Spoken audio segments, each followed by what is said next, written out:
You arrive before the house is fully visible. The fog hangs low across the estate grounds, thick enough to soften the edges of everything it touches. The mansion rises slowly out of it, not all at once, but in pieces. First a dark wall, then a tower, then rows of tall windows that reflect no warmth at all. The lamps along the path burn weakly, their light swallowed almost immediately by the damp air. You pause for a moment at the servant's entrance, not because you are allowed to hesitate, but because your body has already begun to understand something your mind has not yet accepted. This house does not wait for you. Inside these walls, the day has already started. It always does. If you are listening from a warm room, perhaps from a place of rest, you may feel safe enough to let your breathing slow. That is good. There is nothing required of you here. This is Sleepy Historian, and tonight's story is meant to unfold quietly, without urgency, even as it reveals truths that are not especially gentle. This is not a story about grandeur. It is not a story about chandeliers, velvet curtains, or elegant dinners. It is a story about the people who made those things possible. People who moved through the house before sunrise, whose footsteps were trained to disappear into stone floors, whose lives were spent almost entirely below stairs. You are one of them now. As you step inside, the smell changes immediately. Coal soot clings to the air. Damp fabric, boiled water, old soap, and yesterday's bread linger in the narrow corridors. The ceiling is lower than you expect. The walls feel closer. This part of the house was never designed to impress anyone. It was designed to function, and you are part of that function. A woman waits just inside the doorway. She does not smile. She does not hurry. Her authority does not need movement. She looks at you the way one looks at a tool, assessing, measuring, already deciding how much use you might be. You are told you are late, even though the sky outside has not yet lightened. You learn your first lesson immediately. Time in a Victorian mansion does not belong to you. Here, hours are counted by bells, by footsteps overhead, by the rising and falling of work that never truly ends. Apologies are unnecessary. What matters is usefulness, obedience, silence. As you're led deeper into the house, you begin to notice how everything is arranged to keep you unseen. Corridors bend sharply. Doors open inward. Stairs are narrow and worn smooth by generations of hurried feet. This is the hidden architecture of service, designed not for comfort, but for efficiency and control. You're told the rules. Never be seen upstairs unless summoned. Never speak unless spoken to. Never look the family in the eye. Never let your footsteps announce you. The rules settle on you heavily, like an extra layer of clothing you did not ask for and cannot remove. Somewhere above, the family sleeps. Down here, people are already working. You pass others as you move through the servants' hall. Faces pale in the early light, hands already reddened from water and coal. No one wastes words. A nod, a glance, a whispered sentence offered quickly when authority turns away. You learn that kindness exists here, but it is rationed carefully. Work begins immediately. Buckets are lifted. Brushes move across wood worn smooth by decades of scrubbing. Water boils. Cold dust coats your fingers and sleeves. The air grows warmer, then hotter, even as the stone beneath your feet remains cold and unforgiving. Your body reacts before your thoughts can keep up. Your shoulders tighten. Your breath shortens. Your hands begin to ache. And this is only the beginning, because soon the family will wake. And when they do, something changes. The voices you hear drifting down from above are distant, refined, and sharp in a way that never quite touches the ears below stairs. The house shifts its posture. Those around you straighten without being told. Movements become smaller, quieter, more precise. This is the moment you learn what it truly means to serve. To be present without being visible. To work without acknowledgement. To understand that the grand world above depends entirely on the silent machinery below and will never thank it. As this long night of listening continues, you will move through this house day by day, room by room, learning its rhythms, its cruelties, and its rare, fragile moments of human connection. You will see how easily a servant can be replaced, how quickly dignity can be stripped away, and how endurance becomes a skill learned quietly, without ceremony. If you find yourself drifting as the story continues, that is perfectly fine. These lives unfolded in repetition, in sameness, in long hours that blurred together. If this kind of slow, immersive history keeps you listening, you may choose to like the video or subscribe to Sleepy Historian. Or you may simply rest and let the house carry you forward. Because now, the mansion is fully awake, and below stairs, the real work begins. The morning shifts from cold darkness into a muted, gray light that barely reaches the servants' quarters. You're still adjusting to the constant rhythm around you, a rhythm that never stops, never breathes, never breaks. The mansion is fully awake now, though the family has only just risen from their warm beds. Down here, the day has already been long. Sura hands you a brush and a pan. Stairs, she says simply.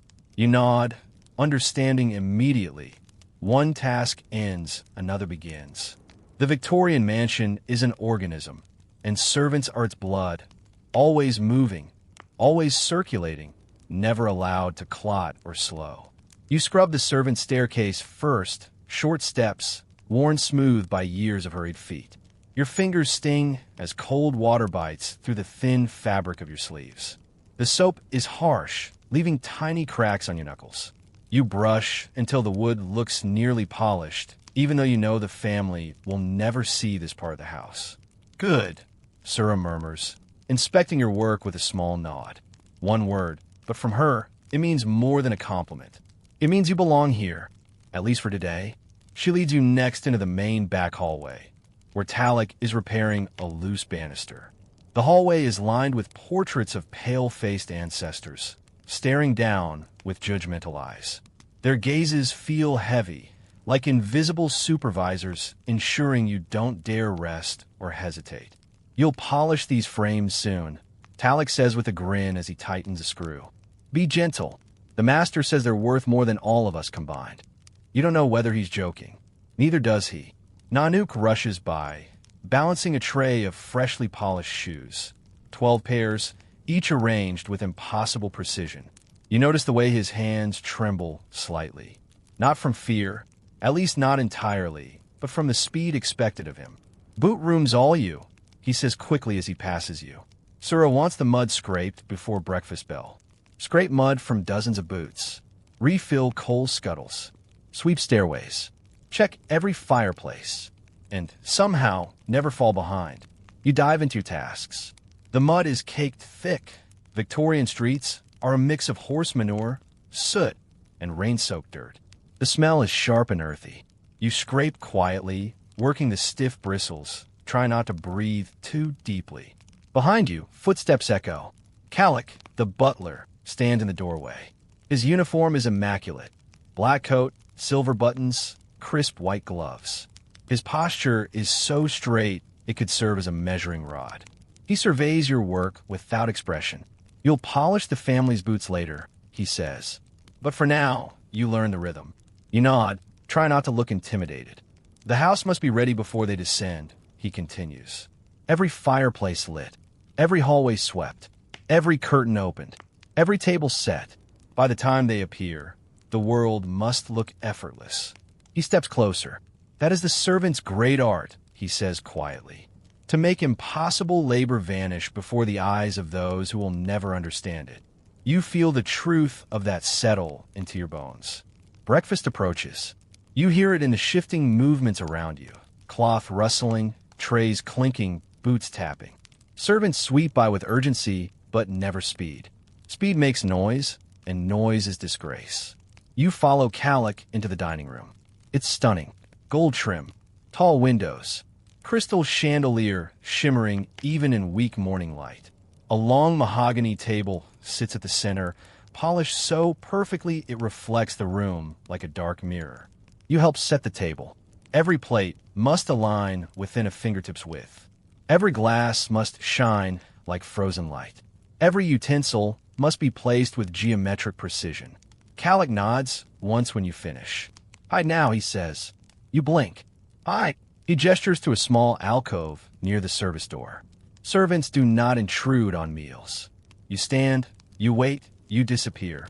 You step into the cramped alcove just as the family enters. They glide in like a breeze. Lady Ashcombe in a flowing morning gown, the master in a tailored coat, their children neatly dressed. Their voices are soft, refined, drifting between topics, callers, weather, charity events, social visits. And not one of them glances in your direction. Not to thank, not to acknowledge, not even to notice. You stand in silence, ready to fetch, carry, or obey at a moment's notice. Your muscles ache. Your stomach growls. Your fingers still sting with cold and soap and coal dust. But this is your place now. The invisible backbone of a world built entirely on your exhaustion. And the day has only just begun. The breakfast bell still echoes faintly in the grand hall by the time you're moving again. The family eats slowly, delicately, savoring courses that require 10 times more effort to prepare than they do to consume. But downstairs, beneath the chandeliers, past the velvet curtains, the mansion is a hive exploding with motion. You run your fingertips along the edge of a serving tray to ensure no smudges remain. Then you follow Nanook through a tight corridor leading to the scullery. Heat blasts your face the moment you enter. Steam rolls from boiling pots, fogging the windows and sticking to your skin like sweat frozen in place. Sura is there, stirring a pot with practiced grace. "Keep up," she mutters without turning. Breakfast dishes will be down soon. You stand near a wooden table where mountains of vegetables wait to be peeled. A knife is placed in your hand. The rhythm begins instantly. Slice, peel, drop. Slice, peel, drop. Over and over until your fingers burn from motion. This is the heartbeat of the house, Talek says as he carries sacks of coal past you. If the kitchen stops, everything stops. You believe him. The kitchen feels like a world unto itself. Fire, sweat, noise, and discipline. Movements overlap like a dance. Everyone keeping to invisible lines, so chaos never spills into disaster. A door slams above you. Heavy footsteps hurry down the back stairs.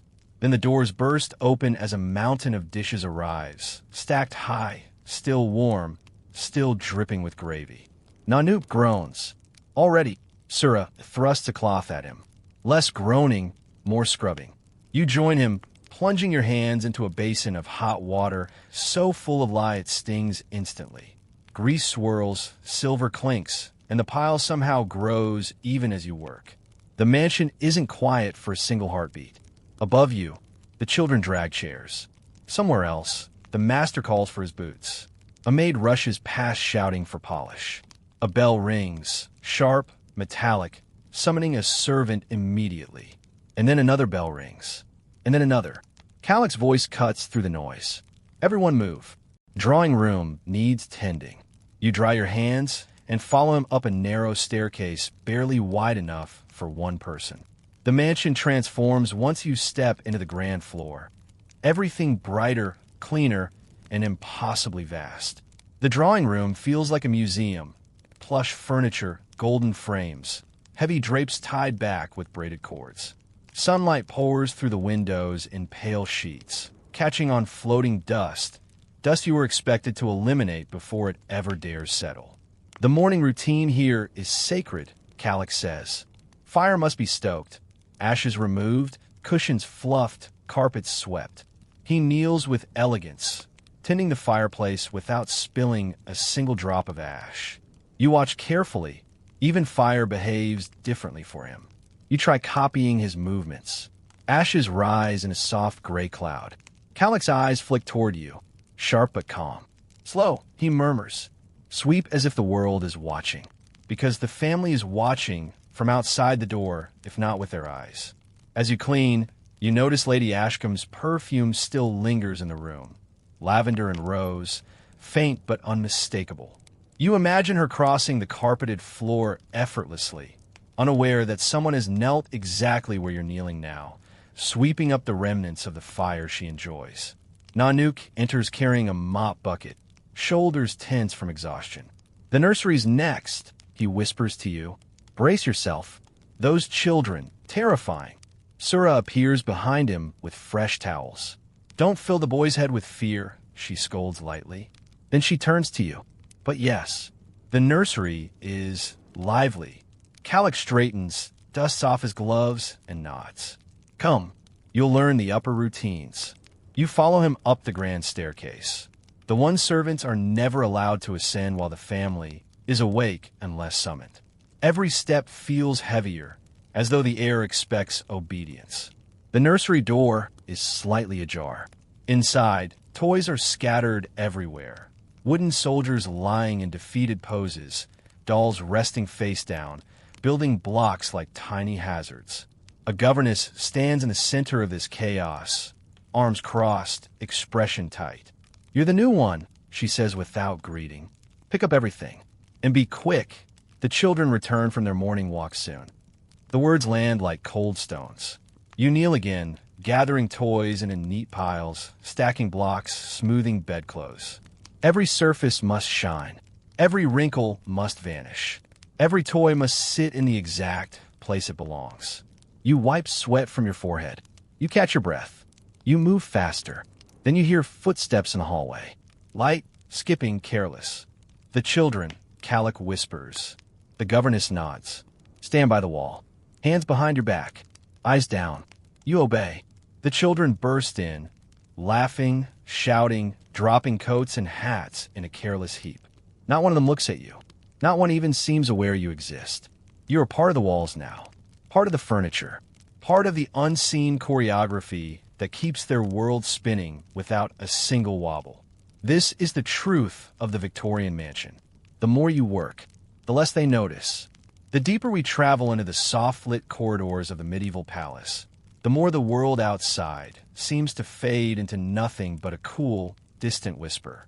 Tonight, we arrive at one of the most guarded rooms in the entire kingdom, the Queen's bedchamber, a space wrapped not only in silk and velvet, but also in heavy layers of duty, loneliness, and ritual. The door creaks open with the slow elegance of a well-practiced performance, and a wave of scents drifts out. Warm beeswax, rose oil, and the faintest trace of lavender crushed earlier by the ladies-in-waiting to ensure a peaceful sleep. But peaceful sleep, as you and I know by now, wasn't something even royalty could secure easily. Inside the chamber, everything is grand, yet strangely fragile. The bed alone is a world, larger than a modern king-sized mattress, but far less comfortable. It stands tall, elevated so high that the Queen needs a small wooden stool to climb into it. Heavy velvet curtains drape around it like a stage set, their deep burgundy folds hiding her from drafts, insects, and, just maybe, from the burden of the crown itself. These curtains also help trap warmth, because even the richest stone palaces turned icy after sunset. Her mattress is stuffed with feathers, but feathers from geese, not the factory-clean kind we know today. These were feathers that still smelled faintly of the farm. Beneath them lies a layer of rough wool, and under that, a wooden frame that creaks with every shift. The Queen lies upon this layered contraption while wearing night clothes that are surprisingly simple. A long linen shift, soft but never truly smooth. Understand this. Linen in medieval times wasn't like the fine fabric you might imagine. It was lovingly washed and beaten, soaked and scrubbed, but it still carried a faint coarseness. Queens itch just like common people. Linen didn't care about titles. Before she climbs into bed, the ritual begins. A maid warms a brick by the hearth and wraps it in cloth to slip under the covers. Another maid brings a small cup of warm, spiced wine. A third arranges a rosary, placing it gently on the bedside table.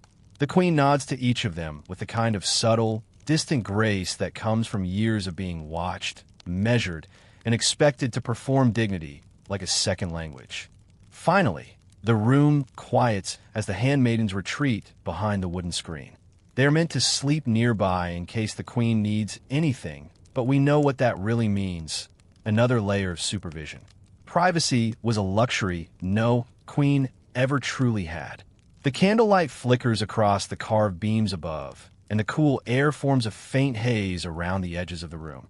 Outside the chamber walls, life still hums.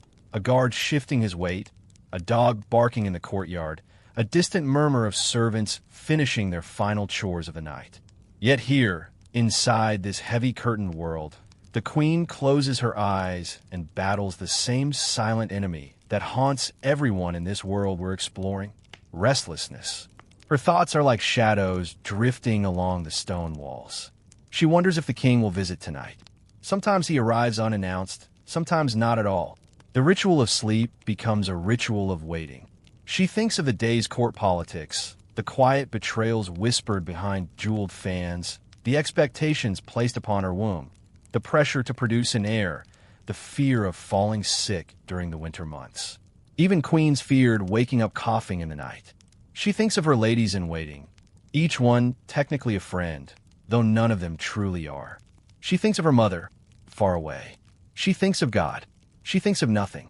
She thinks of everything. The curtains sway gently as she shifts. She presses her hands together, whispers a prayer, then listens to the distant crackle of the dying hearth.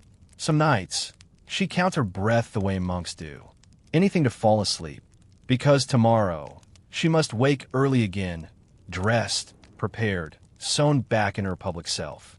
In a medieval world, even sleep was a performance for the powerful. Tonight, she tries to drift away. Tonight, she hopes. Tonight, she dreams, if dreams will come at all.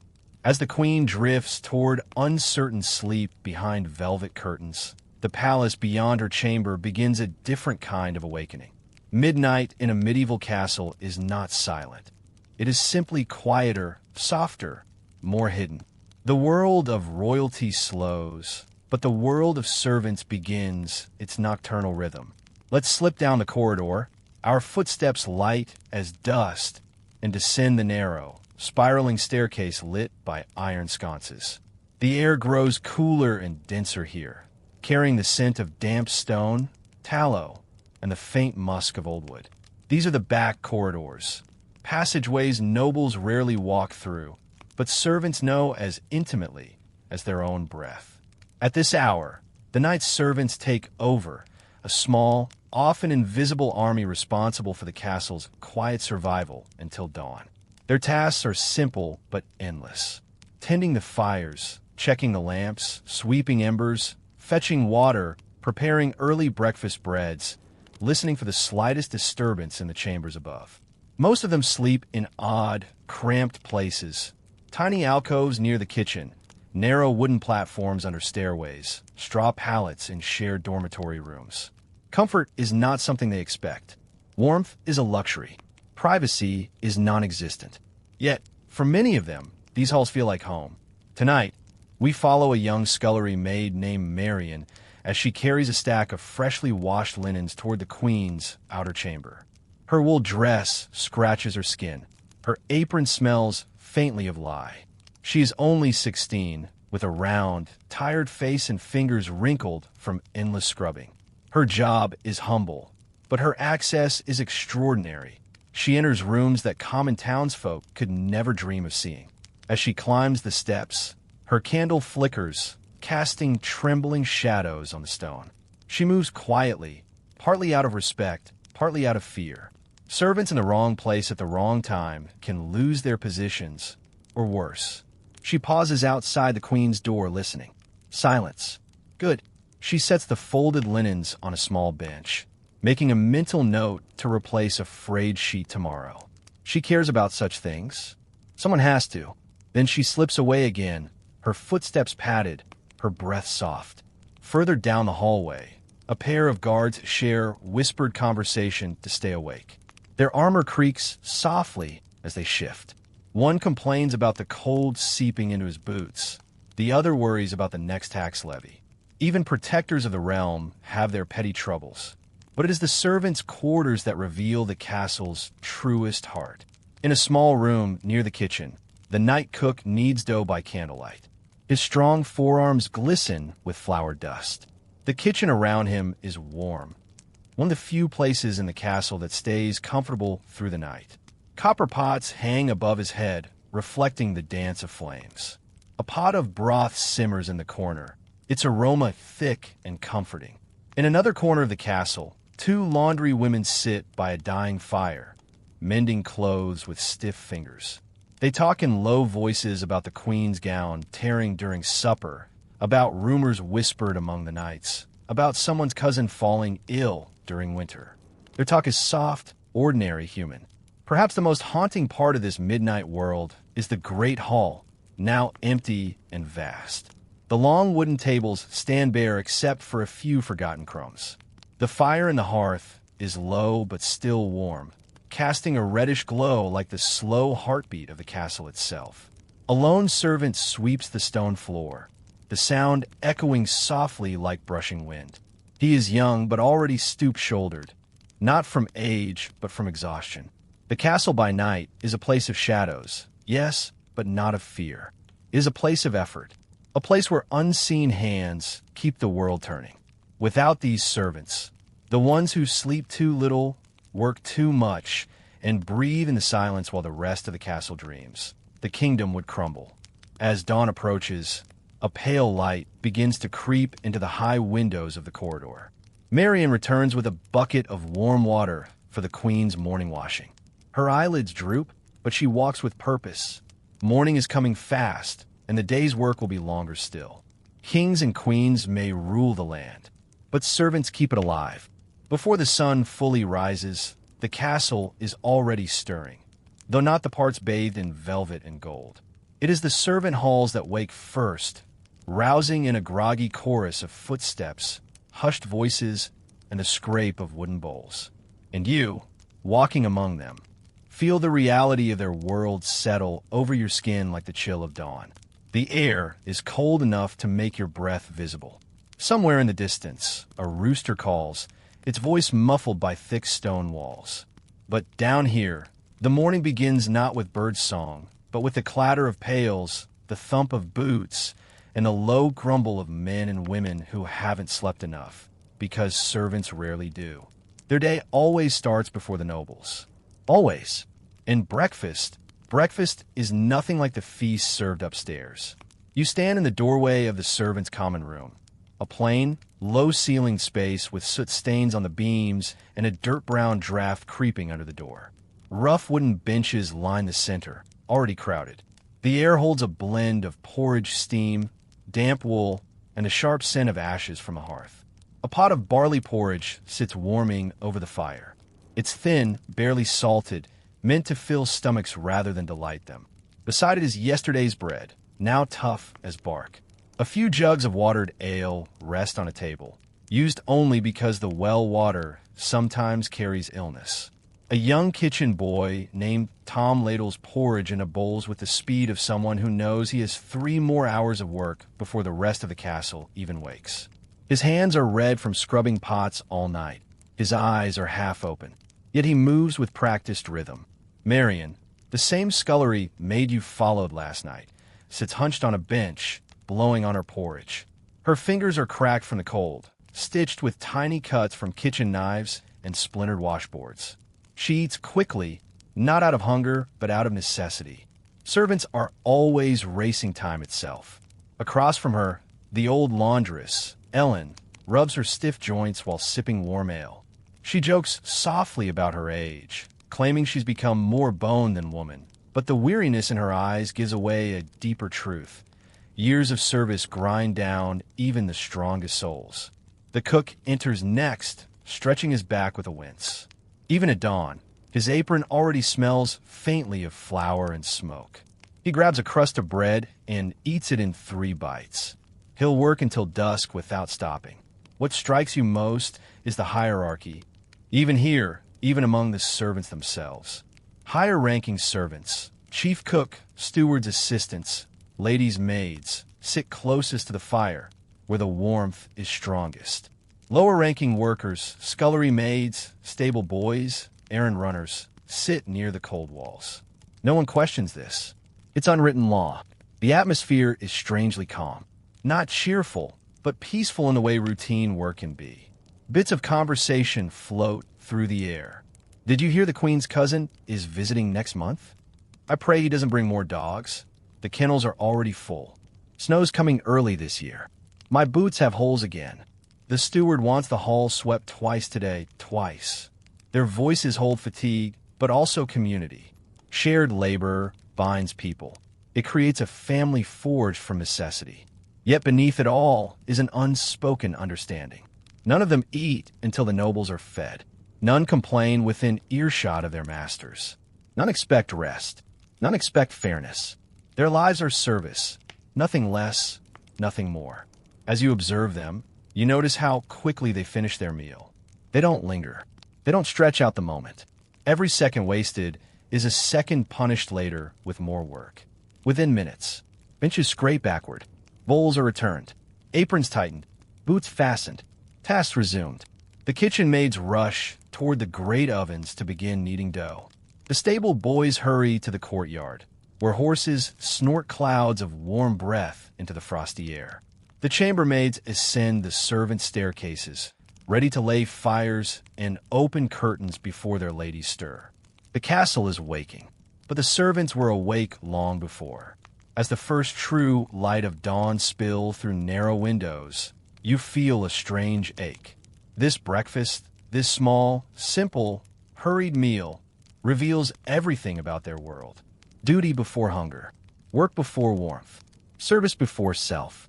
Their lives are lived in the shadow of power, but they hold the castle together more than any noble ever will. You follow the servants from the quiet dining room toward the castle's true engine, the kitchen.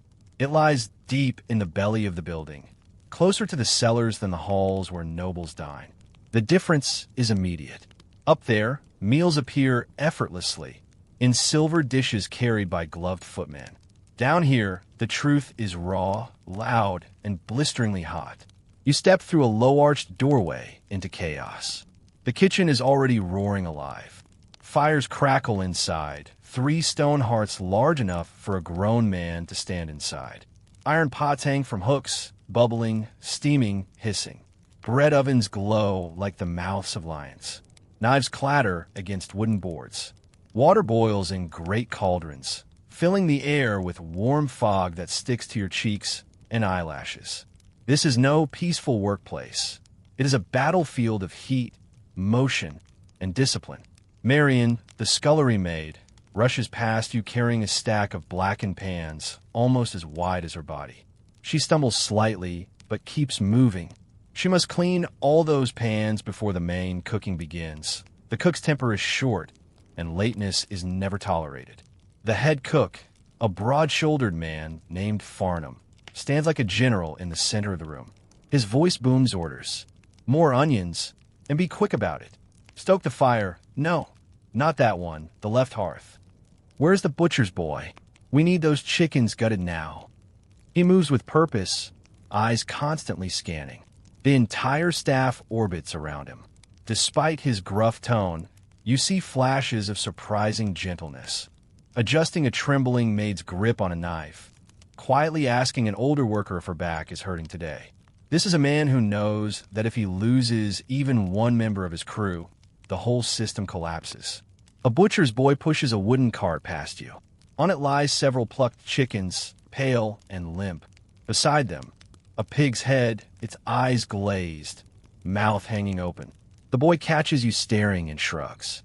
No beast reaches the Lord's table without passing through here, he mutters. Sometimes I think I can still feel their breath. There's no time to reflect. Marion calls your name, pulling you toward a wash basin. Help me, she says, voice breathless. The pan she drops into the water sizzle upon contact, still blazing hot from last night's feast. You grab a brush.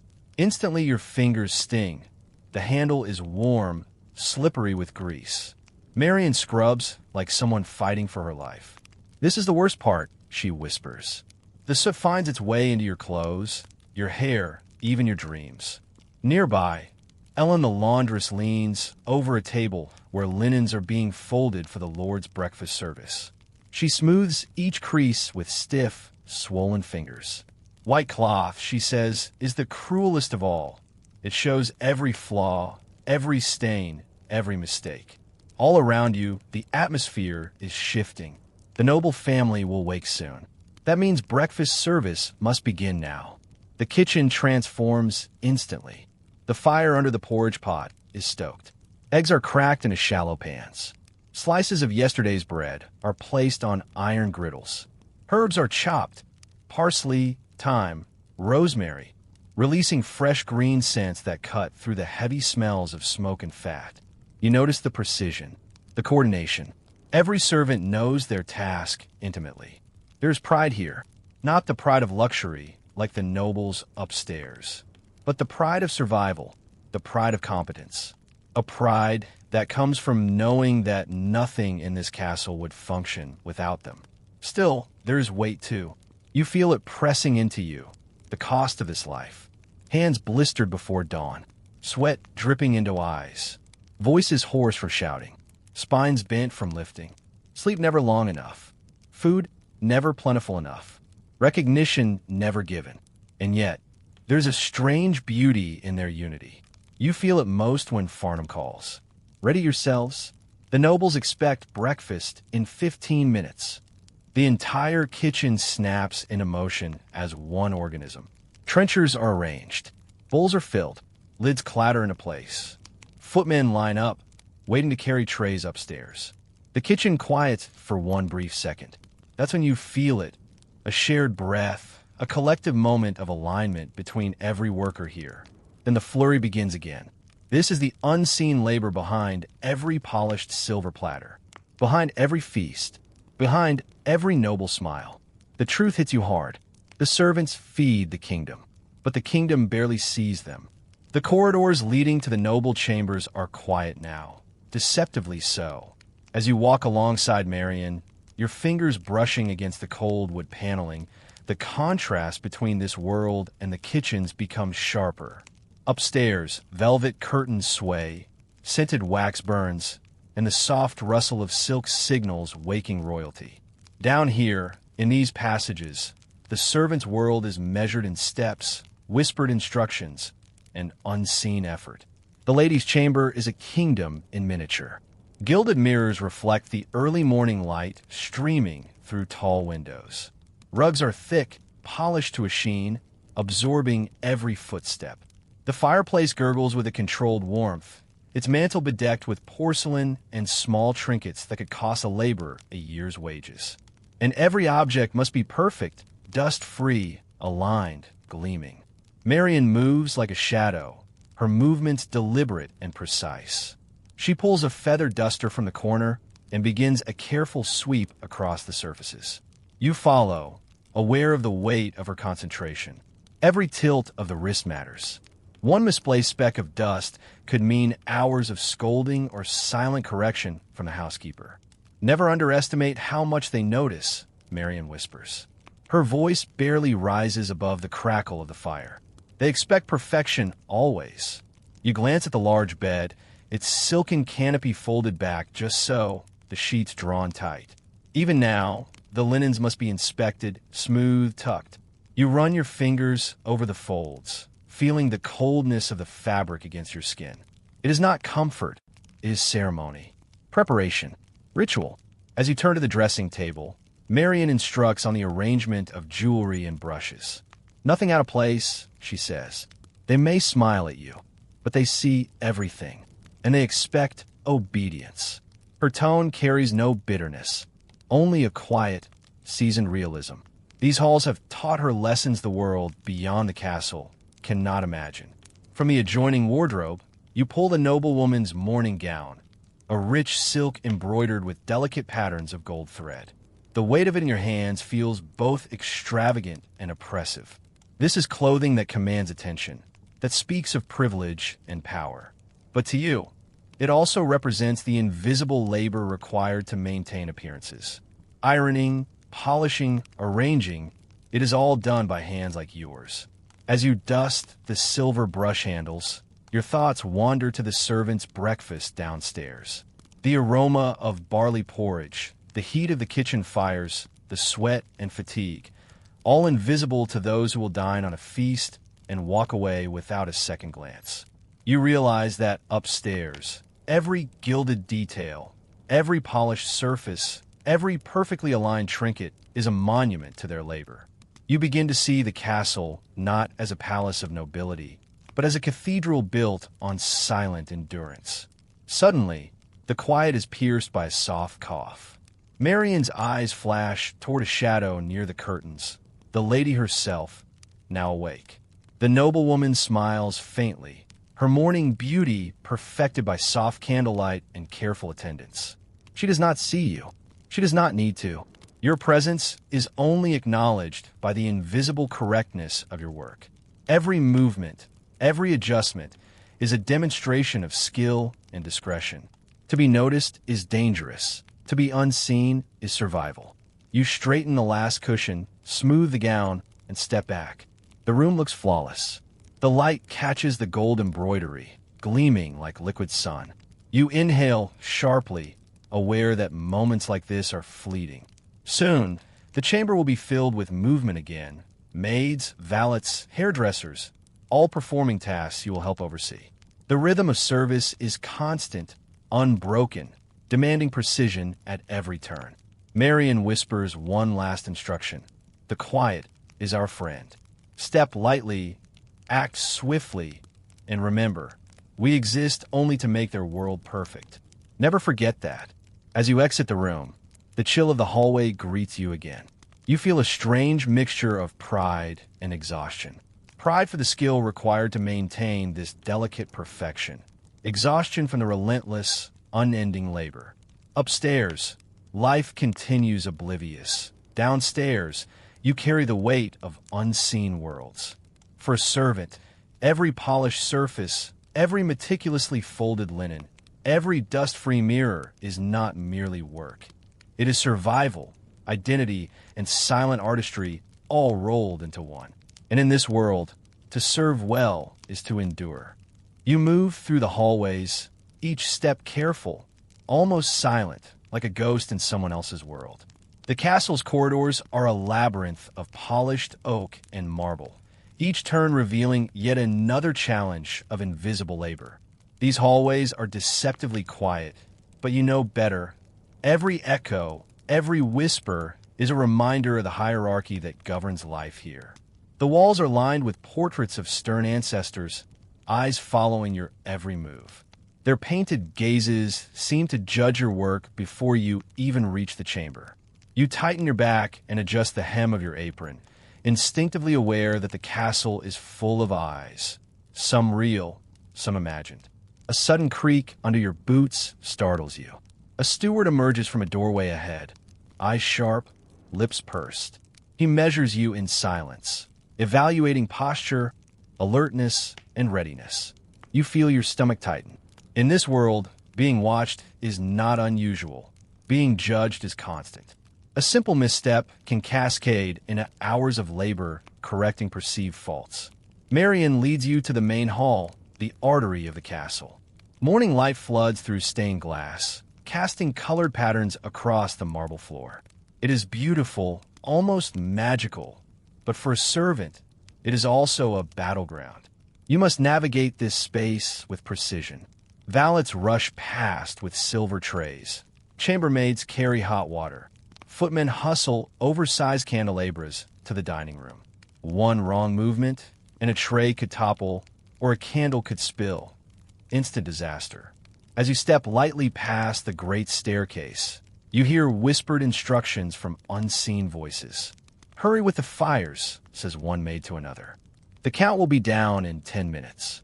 Each word is loaded with urgency, a constant reminder that timing is everything. You pass the servant's stairwell, noticing the contrast between these narrow, utilitarian steps and the grand staircase the nobles will descend later. The servant's stairwell is steep, cold, and drafty, lined with cobwebs and corners where the sweepers never reach. It is functional, not beautiful, a world apart, yet intimately connected to the one above. A sudden incident draws your attention. A young kitchen boy drops a tray of dishes. The crash resonates down the hall like thunder. Every head turns. You see him freeze, eyes wide, as if expecting punishment to descend immediately. But before it comes, a more experienced servant steps in, scooping him up and whispering guidance rather than scolding. This is the delicate dance of hierarchy. Protection, mentorship, and fear all intertwined. You continue past the library doors, where dust hangs in golden beams of light. Inside, the ladies' maids are arranging books, cleaning in meticulous rows. You notice the layers of labor hidden in plain sight. Every polished surface, every aligned volume, every carefully dusted shelf a testament to silent endurance. This is artistry performed for no applause. Passing the drawing rooms, you overhear snippets of conversation from upstairs. Noble voices, soft and leisurely, discussing trivialities while the work below is measured in exhaustion and precision. The contrast is stark. You feel the weight of unfairness pressing on your shoulders, but also a strange sense of purpose. In this hierarchy, your skill and diligence are the invisible glue holding this world together. As you approach the morning dining setup, you sense the tension building. Footmen and maids converge. Trays are lined up, cutlery polished, fires stoked, linens folded. Timing must be perfect. Any hesitation, any misstep will ripple outward, exposing flaws that could ignite the master's disapproval. And yet, amidst the tension, there is rhythm. A quiet harmony in how everyone moves together, like cogs in a grand, invisible machine. Each servant knows their place, their task, and the consequences of failure. You feel the pulse of the castle beneath your fingertips, the unspoken order, the invisible labor, the endurance required to maintain perfection. It is exhausting, relentless work, but there's a subtle pride, too. This is the backbone of aristocratic life. Without servants like you and Marion, without unseen hands orchestrating every detail, the illusion of grace and grandeur would crumble. And so, you continue moving through the hallways, each step deliberate, each motion precise, each breath measured. You are both shadow and servant, unnoticed yet indispensable, a ghost in a palace that will never know your name. The morning sun streams through the great dining room, gilding crystal chandeliers and silver candelabras. Upstairs, the family is awake, their laughter echoing faintly through the corridors. Down here, the servants move in a choreography so precise it borders on art, though art that leaves little room for error. This is breakfast service, the daily trial by fire where timing, skill, and nerve are tested. You stand near the head of the serving line, Marion beside you, checking each tray. Steam rises from porridge bowls, and the aroma of freshly baked bread mingles with the rich scent of roasted meats. The silver trays gleam, reflecting the candlelight and polished wood around you. Every placement, every alignment of knife and fork has been rehearsed countless times, yet the slightest mistake could ruin everything. Farnham, the head cook, appears briefly at the doorway, eyes scanning, ensuring the kitchen has delivered on time. He does not linger, but his presence carries weight. A misaligned tray or cold porridge would bring his wrath down on the kitchen staff, and by extension you. Marion leans close, whispering, "Remember, keep your movements smooth, confident. Don't let them see you hesitate. Timing is everything." The first footman appears at the doorway, ready to carry trays upstairs. You glance at the table. Bowls of porridge, plates of eggs, freshly baked bread, and delicate pastries, each item meticulously arranged. You pick up a tray carefully, feeling the weight and imagining the scrutiny of the family above. One slip, one wobble, and the silver could crash against the marble floor. Up the stairs, the dining room opens to a panorama of the aristocracy. The mother sits poised in her chair, hair perfectly coiffed, gown immaculate. The father reviews the morning papers, a faint furrow of concentration on his brow. Children chatter softly, unaware of the labor required to provide these comforts. You ascend the steps with measured breath, focusing on each footfall. The tray in your hands feels heavier with each step. Sweat gathers at the small of your back, and your palms are damp against the polished silver.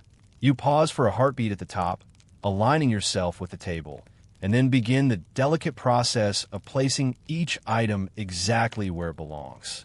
Marion follows behind you, guiding, checking, correcting imperceptibly. The younger maids scuttle along, delivering smaller items: butter knives, sugar bowls, teaspoons. The room is filled with the soft clatter of dishes and the quiet shuffle of careful feet. From the outside, it would seem effortless. From your perspective, it is an exhausting test of endurance, attention, and nerve. A sudden hiccup. A child reaches for the sugar bowl too soon, brushing the edge of the tray. You catch it instinctively, preventing a disaster. The mother glances up, her gaze sharp, but with only a trace of suspicion. The child giggles, oblivious to the near catastrophe. You exhale, realizing how close failure often comes in this silent dance. Serving breakfast is not just about the food. It is about timing, about reading the room, about anticipating needs before they are expressed. Every motion must be confident, every expression neutral.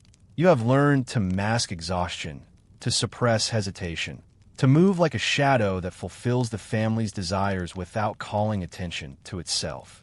When the meal concludes, the trays are cleared with the same silent precision. Every crumb is accounted for, every spill erased, every dish polished and returned. Farnham will reappear shortly to oversee the cleanup, ensuring the kitchen receives everything in perfect order. You step back, shoulders aching, chest tight from exertion and tension, yet there's a fleeting sense of accomplishment. This is life as a servant in a Victorian mansion, relentless, exacting, unseen. The world above continues, cushioned by wealth and comfort. Below, you and your peers carry the weight of their ease, your labor invisible yet indispensable. Pride mingles with exhaustion, dignity with unrecognized sacrifice.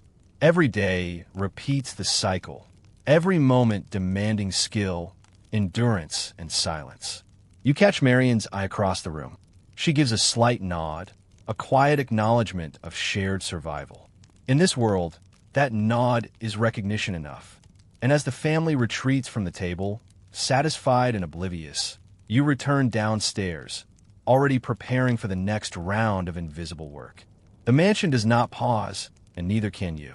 After breakfast, the mansion does not pause. It only intensifies. The family retreats to private rooms or studies, their laughter and footsteps fading into distant echoes. For you and the other servants, the real work begins now. Dust must be banished, floors scrubbed, fires stoked, and every corner inspected by the omnipresent gaze of the housekeeper, Mrs. Wickham. Mrs. Wickham is more than a manager. She is the living embodiment of the household's expectations. Her eyes miss nothing. A single crooked picture, a faint streak on polished wood, or a smudge on silver will summon her wrath. And that wrath is not just words. It is a slow, lingering fear that tightens your chest and quickens your heartbeat. You move through the upper floors, carrying buckets of water and cleaning cloths. The scent of hot wax and polish fills the air, mingling with the faint odor of perfume left behind by the family. Each step must be deliberate, every movement precise. Mistakes are punished silently, sometimes with a glare, sometimes with a scolding that leaves no room for explanation. Marian guides you to a drawing room, where the housekeeper has spotted a faint streak on the window pane. Watch her closely, Marian whispers. Learn. She will show you the weight of perfection. Mrs. Wickham enters with measured steps, her dress impeccable, gloves pristine. She tilts her head, examining the room like a hawk circling prey. The dust on this ledge, she says quietly but sharply, is unacceptable. Her words pierce the quiet like a knife. You instinctively bend to remove it, scrubbing until your fingers ache. The subtle but relentless pressure she exerts is part of the mansion's ecosystem. Fear and obedience, maintaining the order of unseen labor. You realize that the housekeeper is both tyrant and teacher. Every reprimand is a lesson in precision. Every raised eyebrow a guidepost for correct behavior. You move carefully, absorbing her methods, learning the balance of speed and thoroughness. Next, she inspects the silver service laid in the sideboard from breakfast. Candlesticks, trays, and utensils must gleam without a hint of tarnish. She lifts a spoon, examines in the light, and nods. A subtle approval, almost imperceptible, is worth more than hours of silent effort. You learn quickly. Recognition here is rarer than failure. While you work, whispers pass among the younger maids. Rumors of reprimands, tales of mistakes leading to hours of extra labor, and stories of those dismissed for minor faults circulate like currents. The mansion is a network of shadows, secrets, and tension. Knowledge of these stories guides every step you take. A sudden interruption comes from the kitchen. A pot has boiled over, leaving a scorch mark on the stove. You sprint to help, aware that Mrs. Whitcomb's gaze seems to follow even the unseen corners of the house. Your heart races as you mop the mess, hoping the mark will be invisible, praying that she notices the effort rather than the error. By midday, the mansion feels like a living organism. Its heartbeat is the scurry of servants, its breath the polished air scented with wax, linen, and faint traces of the family's perfumes. Every object, every surface, every corner has a story written in labor, in invisible sweat, in quiet endurance. And you are part of that story, a silent participant whose worth is measured in perfection and discretion. Marian leans toward you as you finish scrubbing a parlor window. Remember, she whispers, they will never thank you. They will never notice. But your work keeps this world turning. Never forget that. Your strength is in what they cannot see. Even as you absorb her words, the housekeeper reappears, inspecting a hallway now. Her eyes flash momentarily at a small smudge you missed. The panic rises instantly, heart thumping, hands trembling, but you maintain composure. Each misstep is a lesson, each correction a part of survival. By the late afternoon, the household slowly settles into quiet. The family is occupied with reading, promenades, or leisure. You, Marian, and the other servants take stock of your tasks, already anticipating the evening chores, polishing silver, lighting fires, preparing for dinner, and ensuring everything remains flawless. There is no pause. The cycle is relentless, and endurance is the currency of respect. You realize, with both pride and exhaustion, that being a servant in this house is a constant negotiation with pressure, precision, and unseen authority. Success is invisible, failure is immediate, and survival depends on learning the unspoken rules of hierarchy, obedience, and silent excellence.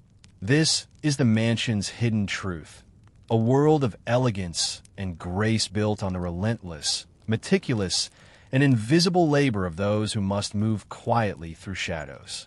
As the day wears on, you move between floors with practiced efficiency, acutely aware of the invisible boundary that separates the family from those who serve them.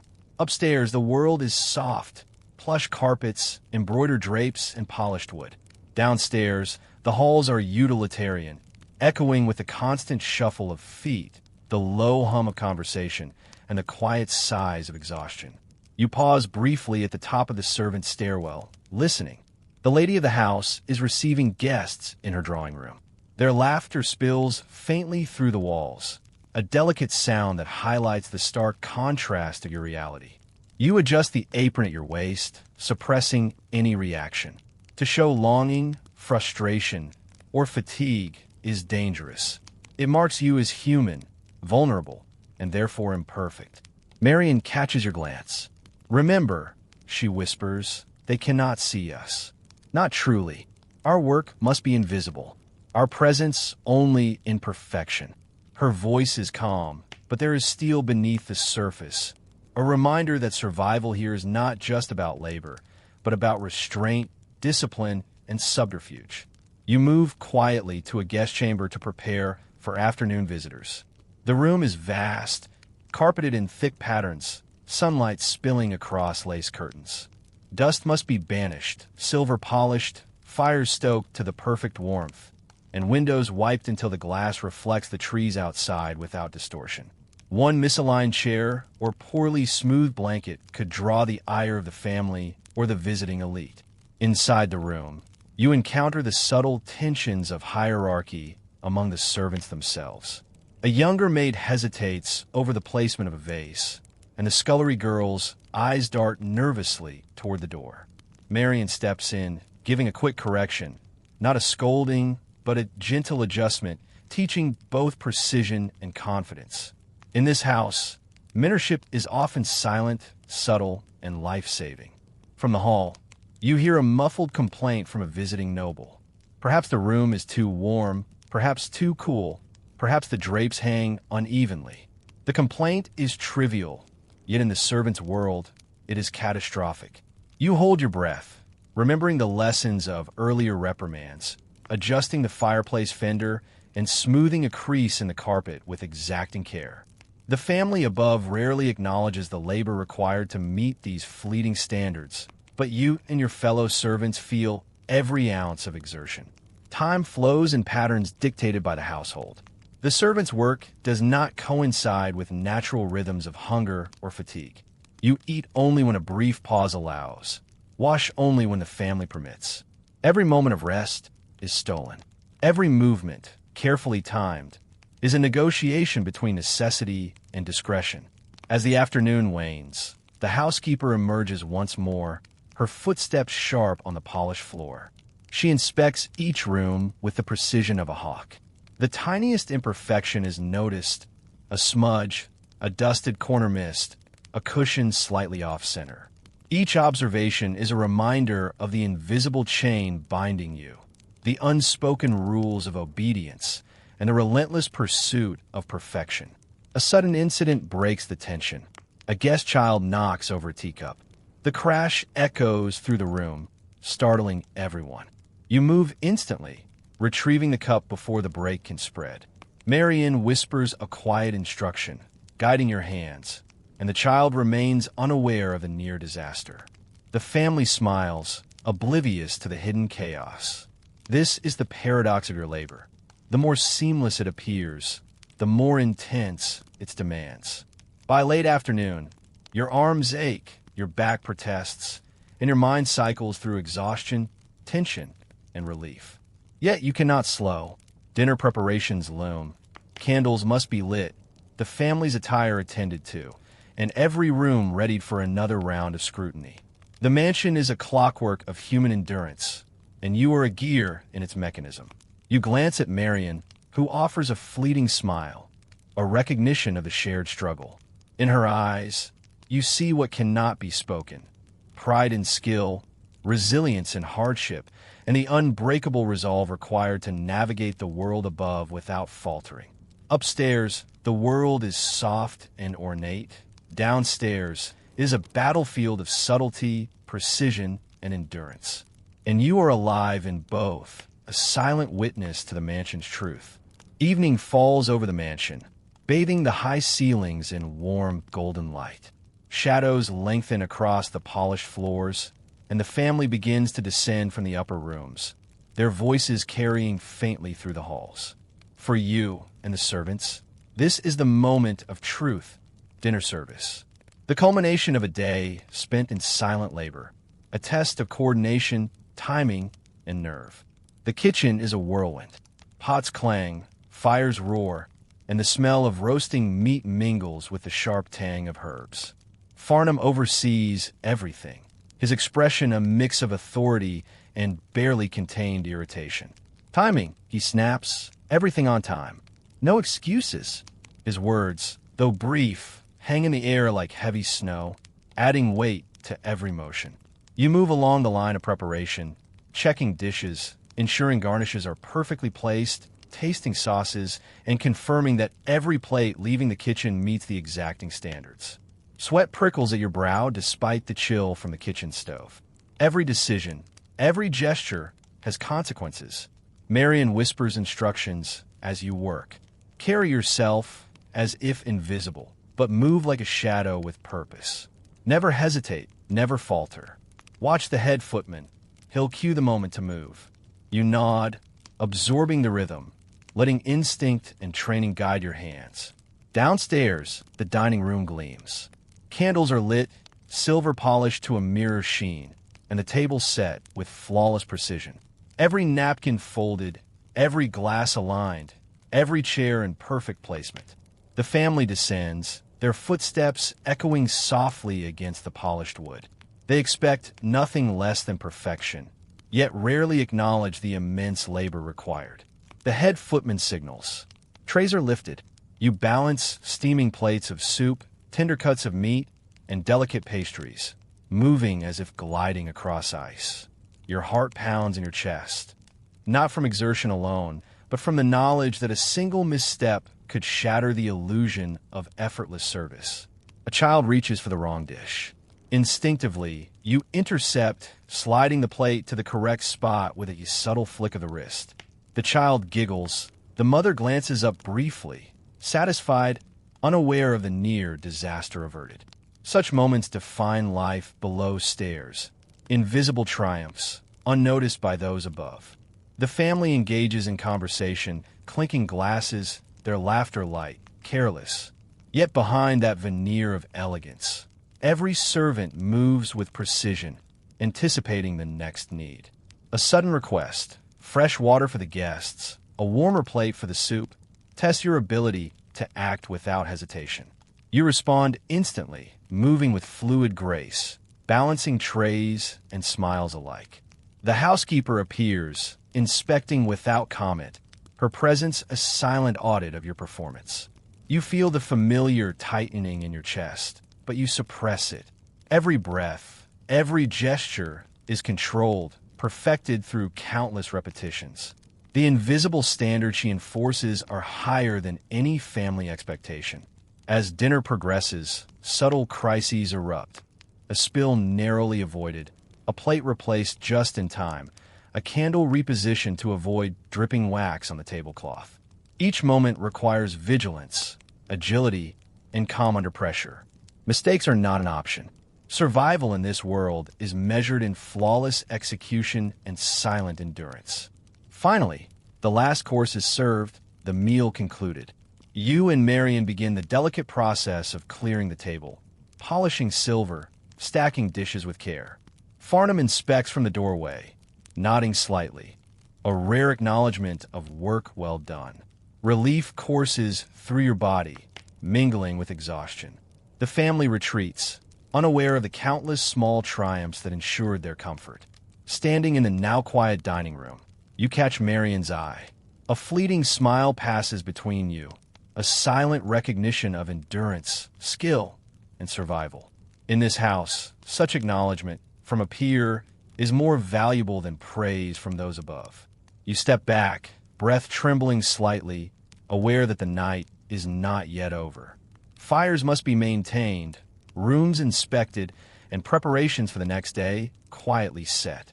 Life below stairs is relentless, a constant cycle of vigilance, service, and invisible labor.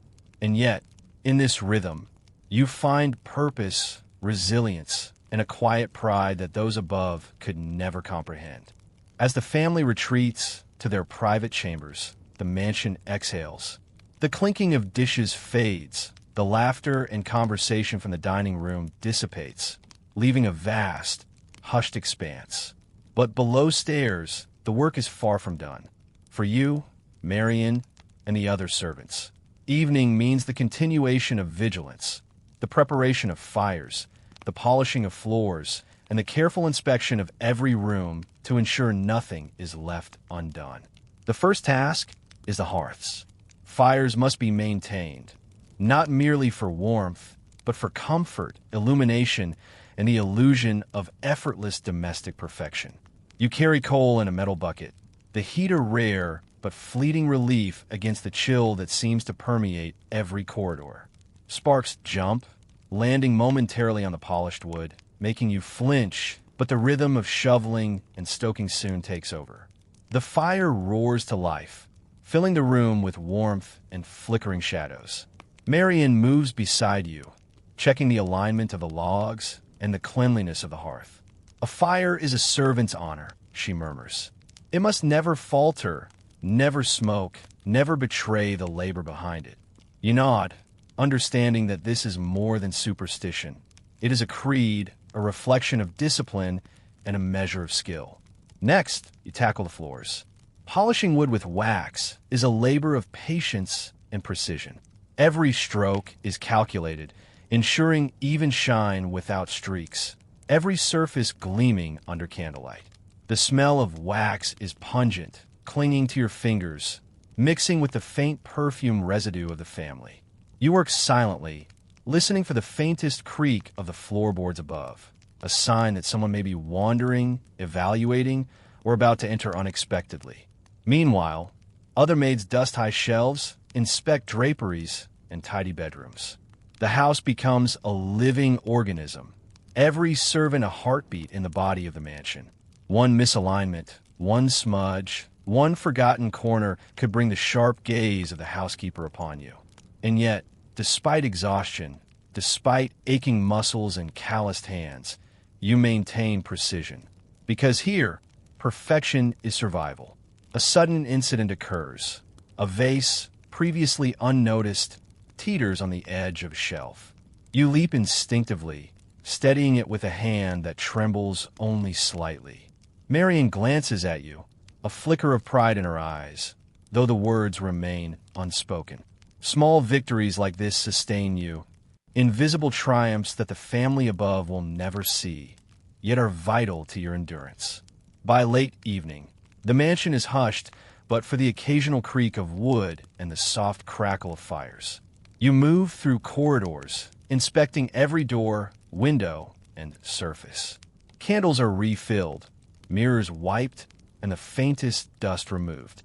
Every motion is deliberate, rehearsed, a dance that has been perfected over days, months, years. The weight of expectation presses down, but there is also rhythm, a strange solace in the repetition of labor. Your body aches, your back protests, but you keep moving. Marion gives quiet guidance, a hand on your shoulder, a whispered instruction. The house is a theater of silent discipline, and you are both actor and stagehand, required to remain unseen yet indispensable. Finally, the work concludes. Fires are steady, floors gleam, and rooms await the family's morning return, pristine and ready. You take a moment in the servants' hall, a rare pause. Sweat and wax mingle on your skin, and you let out a quiet breath, the tension of the day finally easing slightly. Marion smiles briefly, a shared acknowledgement of survival, of resilience, of mastery of the unseen art of service. You realize that in this mansion, life is measured in invisible labor, silent victories, and endurance through exhaustion. Every day is a test, every night a ritual of precision. Above, elegance reigns. Below, survival is both art and necessity. And in that understanding, you find a quiet, unspoken pride, a knowledge that your work, though unnoticed, is the true backbone of the house. The mansion is cloaked in darkness now, but below stairs, the night is alive with quiet urgency. The family sleeps, oblivious to the endurance and vigilance that keep their world functioning. You move through corridors with a lantern, its flickering light casting long shadows against polished walls and gilded frames. Every footstep is measured, careful, a reminder that any sound might be heard and misconstrued. Marion walks beside you, carrying a bundle of freshly laundered linens. Her face is pale but composed, eyes sharp with experience. "The night does not forgive mistakes," she whispers. Her words are not just caution, they are truth. In these hours, the mansion's rhythm is inverted. While the family rests, the servants' labor peaks. Fires must be stoked, embers checked, and the smallest disruptions, drafts, leaks, creaks, corrected immediately. You pause at the foot of a staircase, listening. Somewhere above, a shutter rattles faintly in the wind. Your heart jumps, adrenaline flickering. Then you remember the invisible hierarchy. The family above sleeps undisturbed because you move like a shadow, anticipating their needs before they even arise. You descend to the kitchen to tend the remaining pots of broth, tasting carefully, adjusting seasoning. The scent of herbs mingles with the lingering aroma of meat from dinner, a reminder of your unending cycle. Elsewhere, the scullery is alive with whispered activity. Dishes must be scrubbed, polished, and returned to shelves. Copper gleams under soft lamplight. Silver reflects your determined expression, and every vessel must be pristine. A momentary lapse, a smudge or water spot, is a risk. The housekeeper may inspect at any hour, her presence sudden and unannounced, capable of turning a small mistake into a public reprimand. You move into the laundry room, damp air heavy with the scent of starch and soap.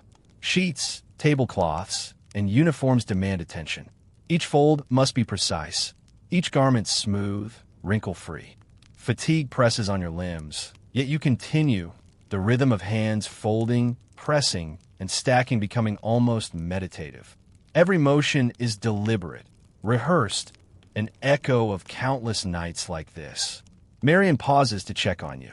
Notice the rhythm. She murmurs, "It carries us." Ignore it, and we fail. Feel it, and we survive.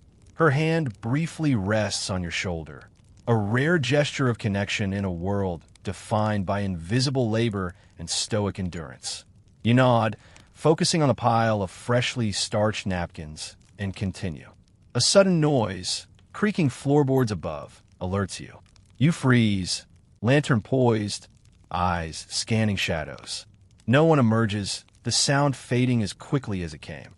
Your chest pounds, the tension a reminder of the constant vigilance demanded by this house.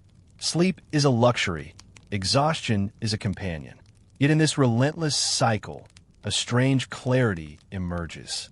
Each motion, each decision is sharpened by necessity. Hours pass in silent, meticulous labor. Fires are maintained, embers coaxed into gentle warmth. Floors glisten, dishes polished to perfection, linens folded with geometric precision. The mansion's beauty and apparent tranquility rest entirely on your shoulders. The family above is unaware, yet their comfort is inseparable from your diligence. By the time the first hint of dawn brushes the curtains upstairs, the house is immaculate. You and Marion exchange a quiet nod, recognition of survival through the night's demands. Exhaustion sits heavily in your bones, yet pride, subtle and unspoken, lingers. In this world, the measure of worth is not praise from the family above, but the ability to endure, adapt, and maintain perfection when no one is watching. Finally, you retreat to a small servant's room, collapsing onto a narrow cot. The hours of labor and tension press upon you, but sleep comes in fragmented waves. The mansion's invisible chains loosen briefly, allowing rest before another day of relentless expectation begins. Here, in darkness and quiet, you reflect on the paradox of life below stairs. Invisible, unacknowledged labor that sustains elegance, a silent battlefield of endurance and mastery. Morning light spills weakly through the tall windows, illuminating dust motes that float in the cold air. The mansion awakens slowly, but below stairs, the rhythm of labor is relentless. You rise from your narrow cot, muscles stiff, and move silently into the servants' hall. Breakfast duties await. Fires must be stoked, the kitchen prepared for the family's first meal, and linens and uniforms readied. There is no respite. Marion meets you at the foot of the servants' staircase, her expression grave. The housekeeper will inspect today, she whispers, glancing over her shoulder. Her eyes carry a quiet intensity. This is not a warning, but a prelude to tension. The housekeeper's presence is the true measure of a servant's skill. Her silent gaze can reduce even the most diligent worker to trembling anxiety. You begin your rounds, tending to fires, polishing floors, and inspecting every corner of the lower halls.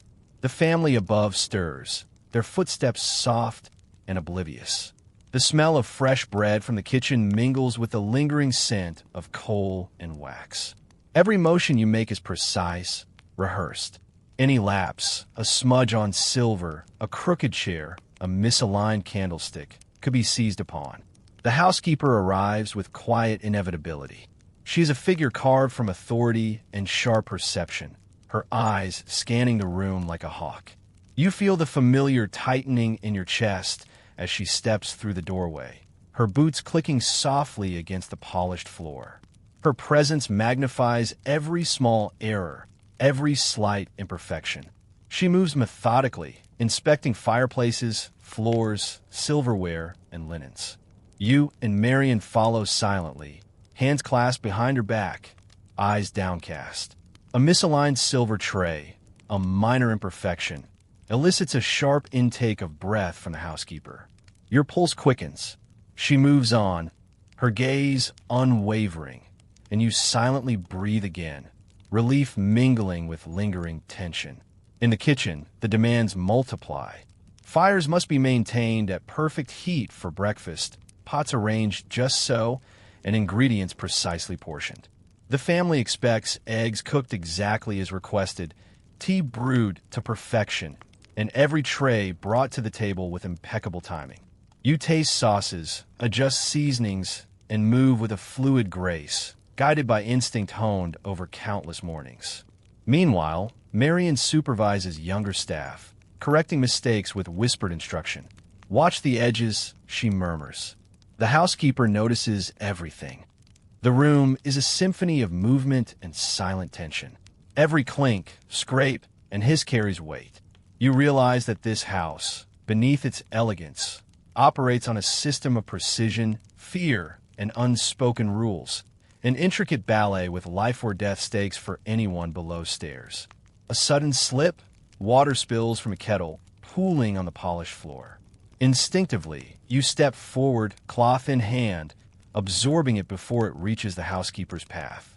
She pauses, glances, then continues without comment. A victory, small but vital, registers in your chest.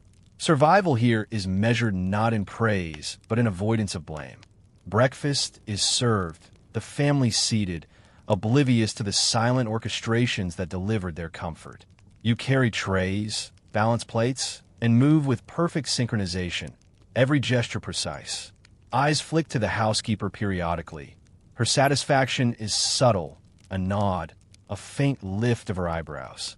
The acknowledgement is fleeting but significant.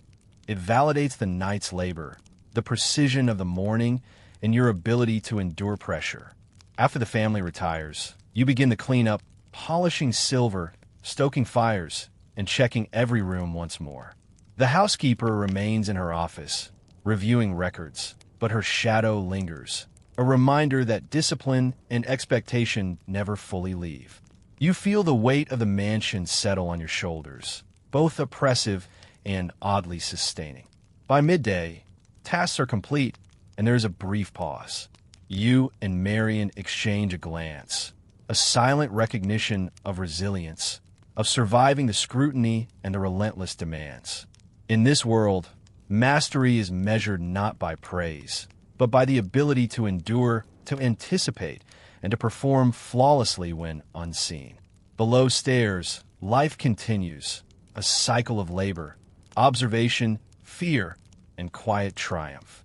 You carry on, aware that every day is a test, every moment a chance to assert competence in the shadow of authority. And as you move through the halls, polishing, tending, organizing, you understand the unspoken truth of the Victorian mansion. Elegance above is built upon endurance, discipline, and invisible excellence below. The mansion seems endless when viewed from below stairs.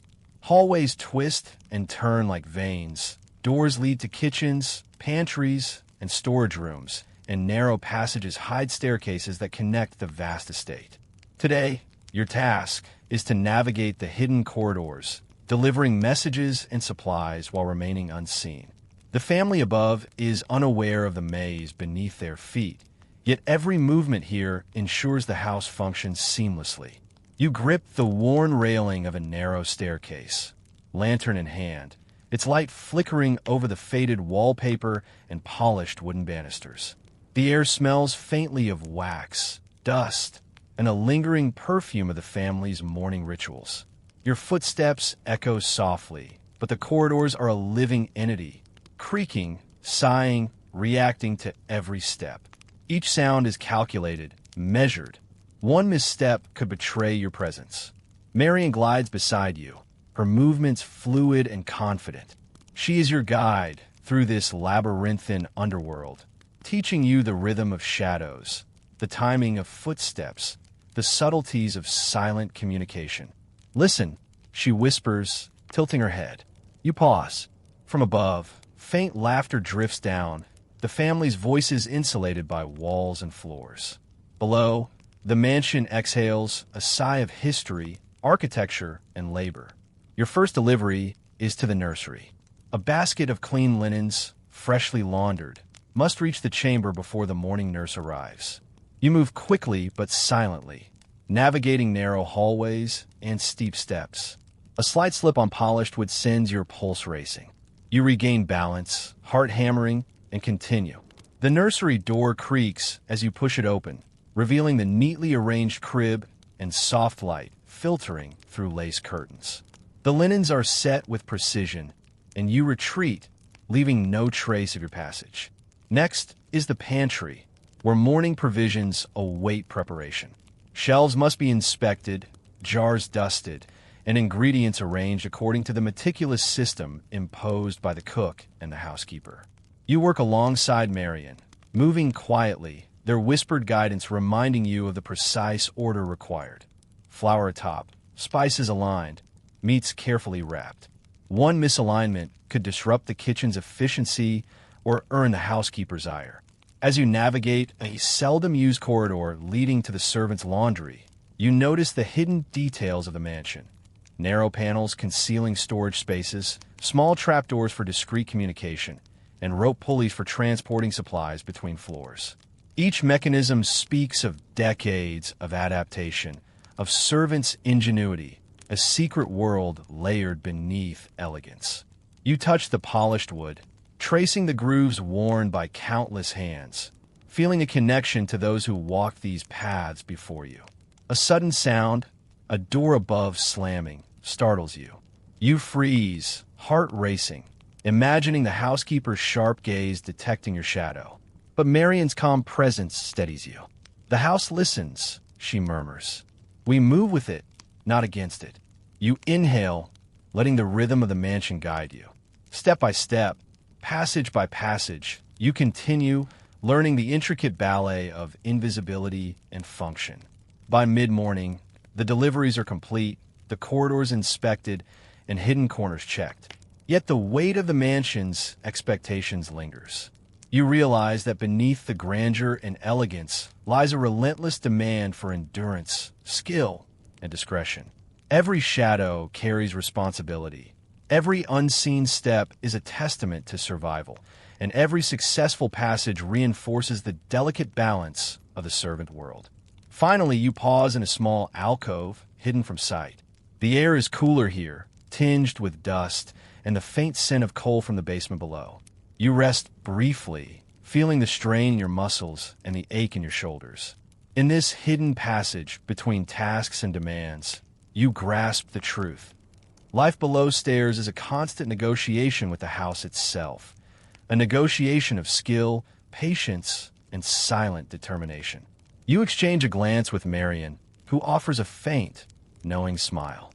The lessons of these corridors extend beyond physical endurance. They are lessons in awareness, strategy, and subtle power. The mansion is a test of body, mind, and spirit, and today, you have passed another silent trial. The mansion breathes around you, its grand walls and gilded ceilings a stark contrast to the shadowed, bustling corridors beneath. Here, below stairs, a hidden society thrives, built on whispers, subtle alliances, and the careful management of information. You move with purpose, aware that each conversation, each glance, carries weight. Secrets are currency in this subterranean world. Marion meets you near the servants' hall, her expression serious.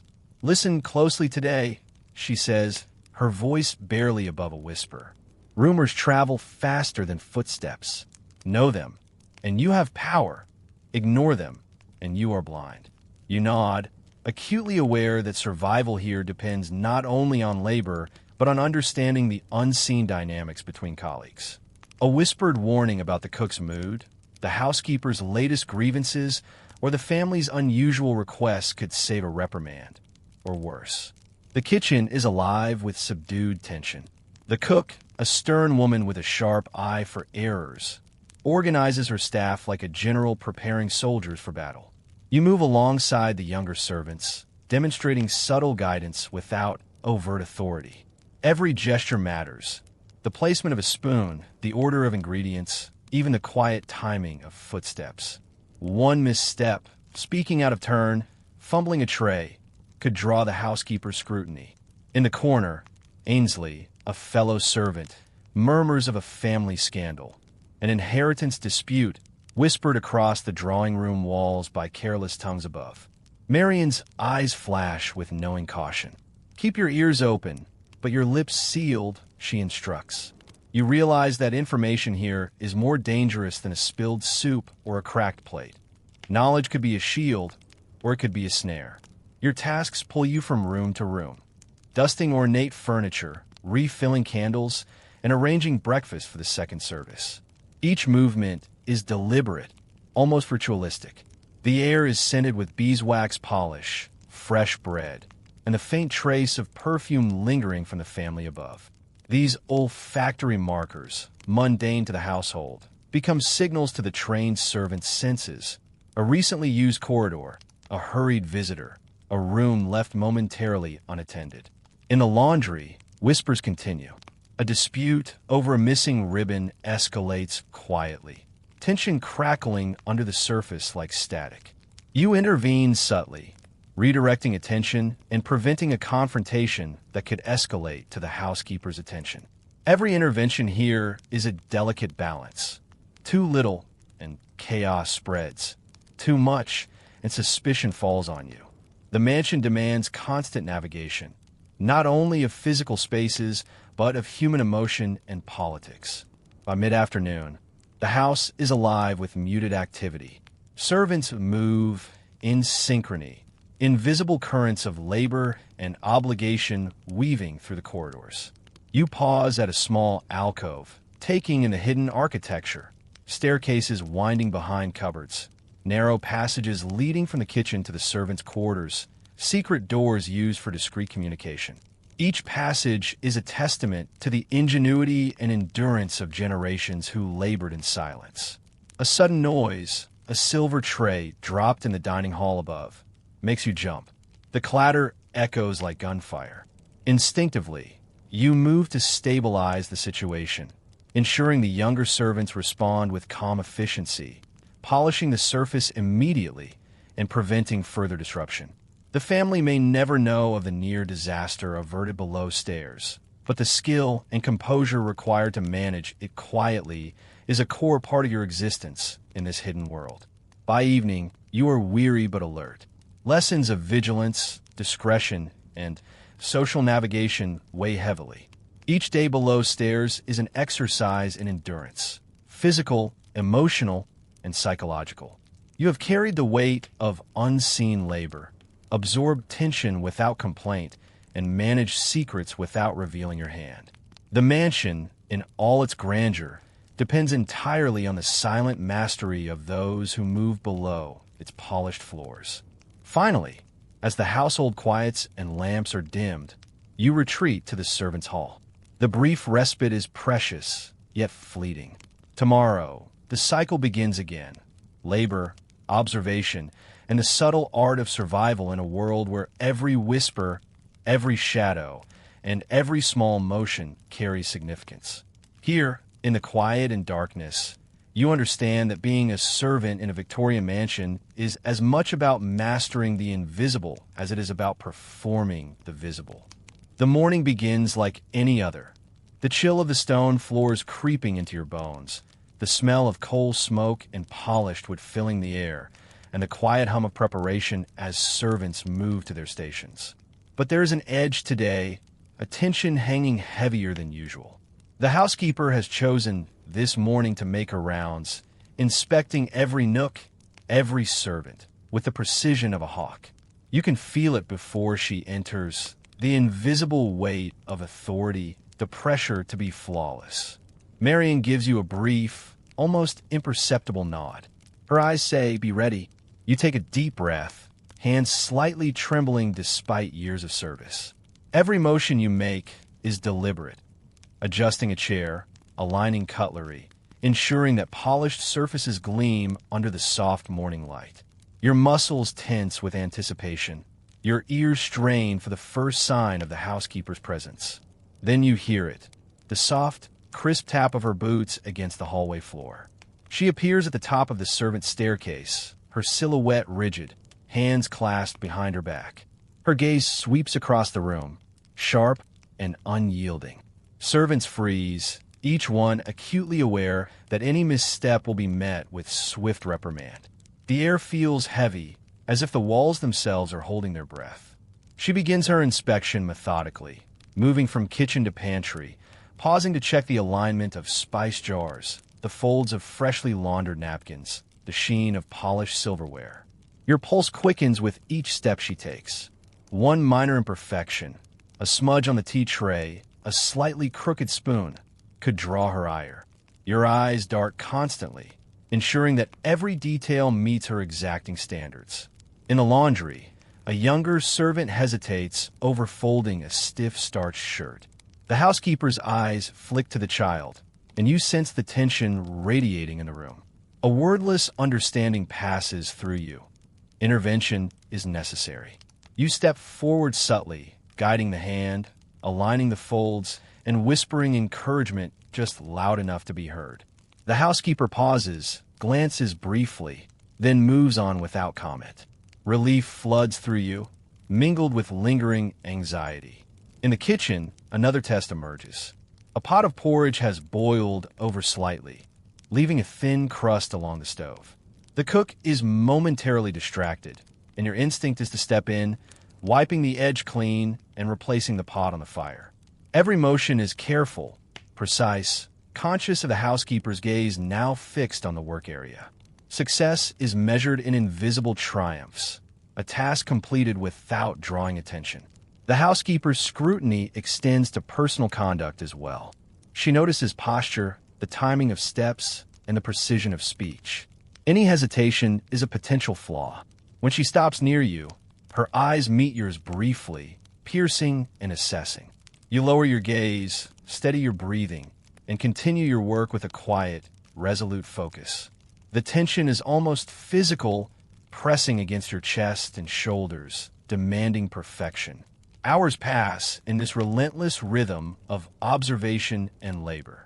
Minor errors are corrected immediately. Larger mistakes are noted and remembered. The housekeeper's presence is a constant test, an assessment of endurance, skill, composure, and subtle intelligence. Every successful maneuver, every silent correction, is a testament to survival in a world that rewards precision and punishes hesitation. By afternoon, she retreats to her office, her shadow lingering in the room like a quiet reminder of authority. Servants exhale collectively, the pent-up tension releasing in small gestures. A quiet laugh, a shared glance of relief, the subtle adjustment of posture as muscles finally relax. But the lesson lingers. Survival here is not about recognition or praise. It is about maintaining flawless performance under scrutiny, absorbing pressure without faltering, and mastering the silent rules of the household. You stand for a moment, hands still slightly trembling, feeling the weight of the housekeeper's presence lift just enough to allow a breath. Life below stairs is measured in these subtle trials, moments of challenge that reveal both the strength and fragility of those who serve. You understand now, more deeply than ever, that resilience, vigilance, and discretion are the pillars upon which the mansion's hidden world rests. The mansion has slipped into darkness, the family's bedrooms silent except for the occasional creak of floorboards or the soft rustle of curtains in the drafty night air. Yet below stairs, the rhythm of labor persists, invisible but relentless. You move through the corridors, carrying oil lamps that cast wavering pools of light, illuminating the polished wood and shadowed corners where dusk gathers unseen. Midnight duties are a different breed of work, quiet, exacting, and unforgiving. Tonight, you are tasked with polishing silver for the morning service. The pieces are delicate, engraved with intricate patterns that catch the lantern light like frozen water. One careless slip could leave a dent, an imperfection that the family would notice immediately. You wrap each item in soft cloth, working with slow, deliberate movements, muscles fatigued from the day's labor, yet finely tuned by hours of repetition. The smell of polish and beeswax fills the air, mingling with the faint scent of coal smoke rising from the basement. Marion moves beside you, silent but attentive, her shadow merging with yours in the low light. "Focus," she whispers. The night is when mistakes become visible. The house listens, even now. Her words resonate. You feel the weight of unseen eyes, the mansion itself as a silent observer of your endurance. Each step, each motion is measured against perfection. Failure is more than embarrassment. It is the silent judgment of a world that values invisibility and exactitude above all else. In the servants' hall, a young maid struggles with a stack of linens, fatigue evident in her trembling hands. You step forward subtly, helping her balance the pile while keeping your own motions unobtrusive. A whispered word of encouragement is enough. She steadies herself, and you both continue in sync, shadows moving together in the dim light. There is a rhythm here, a silent cooperation born of necessity. The mansion demands efficiency, and the cost of error is high. Suddenly, a soft clatter echoes from the main staircase. You freeze, heart pounding, listening intently. Perhaps a rodent, perhaps the creak of old wood settling. Yet every noise carries the potential to betray. Marion raises a hand, signaling stillness. Step by cautious step, you move toward the source, lantern held low to avoid casting a conspicuous glow. A tray of dishes, left in the hallway for the morning service, has shifted, settling against the banister. The danger passes, but your pulse remains elevated, a reminder that vigilance never sleeps. By the servants' quarters, the quiet work continues.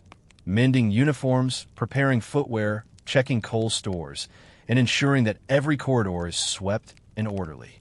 The exhaustion is cumulative. Muscles ache, eyes strain in the flickering light, and every movement requires careful calculation. Yet there is a strange intimacy in this shared fatigue, a connection among those who labor unseen. Whispered exchanges, subtle glances, and minor acts of assistance form a network of trust that binds the household's lower echelons together. You pause briefly, leaning against the wall, feeling the cold seep through your thin stockings. The mansion, grand and imposing above, feels different from below. Smaller, labyrinthine, alive in a way the family could never imagine. Every creaking floorboard, every whisper, every shadowed corner holds a story, a secret, a trial endured silently. The weight of history presses upon you, yet you are part of it now. A single figure moving with purpose in the perpetual, hidden rhythm of service. Hours pass unnoticed, measured only by the completion of tasks and the slow progress of the oil lamp's flames. Finally, you finish polishing the silver, returning each piece to its tray with meticulous care. You linger a moment, listening to the hushed breathing of other servants, the muffled sounds of the family above, and the persistent sigh of the house itself. Here, in the quiet exhaustion of midnight, you understand the truth of life below stairs. Endurance is invisible, precision is sacred, and the mansion's hidden world demands everything, without recognition or reward. As you extinguish the lamp and retreat to the servants' hall, your body heavy with fatigue, you exchange a knowing glance with Marion. No words are necessary. The night's lessons are understood. The mansion will rise with the morning, pristine and orderly, its grandeur preserved, and yet the labor, the vigilance, and the subtle mastery that made it so will remain invisible, etched only in the shadows of those who serve. By mid-morning, the mansion hums with the muted rhythm of the family's presence. The distant clatter of silver in the breakfast room, soft voices discussing trivial matters, and the occasional shrill call of a child running through the corridors. Below stairs, however, a different kind of tension has taken hold. Curiosity, that forbidden spark, simmers among the servants. Certain areas of the mansion are off-limits. Private studies, the library filled with rare books, the attic where dust and secrets coexist. Yet the pull of the unknown is irresistible. Marion leans close as you carry a basket of laundry down the back corridor. Her voice is quiet but firm. Never let curiosity endanger you. Knowledge here is dangerous, and even small slips can have consequences. You nod though your mind drifts. The locked study door at the end of the main hall has always called to you. What lies beyond? Financial ledgers? Personal letters? Perhaps even evidence of scandals long buried. The possibilities tantalize, yet a sense of fear and respect keeps your hand from reaching for the brass doorknob. Ainsley, ever bold, moves like a shadow toward the forbidden spaces. You follow, instinctively alert, knowing that if caught, punishment would be swift and humiliating. You pass through a narrow service corridor that leads to the West Wing, a section used rarely, mostly for storage. The air grows cooler, heavier, carrying the faint scent of old paper and varnished wood. You glimpse cobwebs, dust motes dancing in the beams of sunlight that filter through small, grimy windows. The corridor seems alive, the quiet oppressive, almost conspiratorial. At the attic stairs, Marion suddenly halts, her hand on your shoulder. "This is where some lessons are taught the hard way," she murmurs. Her eyes flick to a servant below, reprimanded earlier for wandering.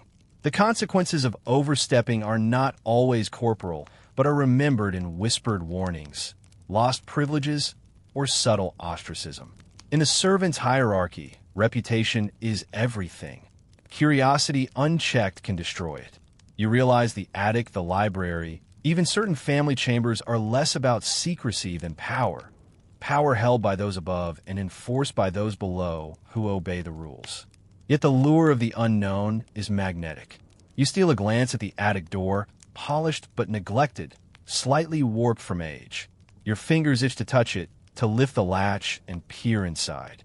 But Marion's presence is a tether, keeping you grounded. Instead, you focus on your duties, folding linens, arranging shoes, preparing coals for the kitchen fires. Even these menial tasks, repeated thousands of times, are exercises in precision and endurance. The mansion rewards those who excel quietly, those who respect boundaries, and those who survive with discretion. In the pantry, a minor crisis erupts. A crate of sugar has split, spilling its contents across the stone floor. You act swiftly, scooping the sugar into a nearby container, muttering instructions to younger staff. In these moments, the mansion's hidden logic asserts itself. Diligence and quick thinking protect not only the household's reputation, but also your own standing among colleagues. Every corrected mistake reinforces trust. Every unseen success solidifies your place in this subterranean hierarchy. By afternoon, curiosity has not waned, but it has shifted. Whispers circulate among the servants, rumors of family affairs, of forbidden trysts, and of petty scandals long forgotten by those above. Marion teaches you to parse these whispers, to separate truth from fabrication. Information is power, she says, but misuse it, and it will consume you. Your mind catalogs details, the tension between staff, hints of family discord, the subtle signs of wealth and indulgence that contrast with strict discipline.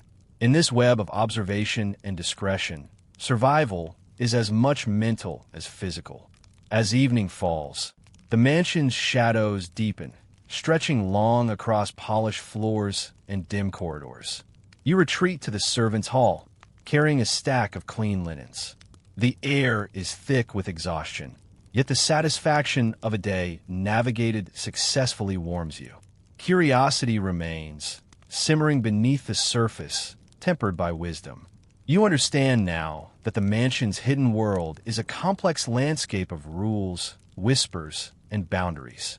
To thrive here, you must balance the lure of forbidden knowledge with the necessity of obedience, mastering the delicate art of invisibility while observing all that unfolds above. The mansion seems quieter than usual this morning, yet an undercurrent of tension hums through the air. The family has retreated to their private quarters, leaving the upper floors eerily still, punctuated only by the muffled creaks of floorboards and the faint drip of condensation from the roof. You carry trays of breakfast tea, your hands steady, but your mind drifts toward what lies just beyond the locked doors that mark forbidden territory. The mansion itself seems to pulse with hidden life, each door a silent challenge to those who serve below. Marion walks beside you, guiding silently. Some doors should never be opened, she whispers, but others reveal lessons that cannot be taught otherwise. Her tone is equal parts warning and intrigue. You sense that she, too, knows the balance of risk and reward, of curiosity and discretion. The servant's world is small, but intricately bound to the secrets above. Even the smallest discovery can shift alliances, reputations, and survival. In the West Wing, the locked study beckons. Its brass handle gleams faintly in the muted sunlight, polished by hands long gone, yet untouched for weeks. Your fingers brush the cold metal instinctively, feeling the potential weight of what lies inside. Letters, accounts, family documents, perhaps glimpses into private lives never meant for you. The thrill of discovery battles with caution. Marion's eyes meet yours, an unspoken agreement that the line between obedience and audacity is perilously thin. Ainsley, emboldened by her hesitation, edges forward, curiosity bright in her wide eyes. She whispers, "What if we just peek?" You shake your head subtly. The mansion thrives on invisible control. To overstep, even slightly, is to risk disgrace. Yet the magnetic pull of forbidden knowledge is undeniable. With careful, silent coordination, you approach the door together, each step measured, heartbeats loud in the echoing hallway.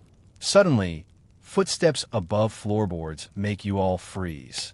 The children's laughter is gone, replaced by the measured, heavy steps of a footman or perhaps even the Lord himself.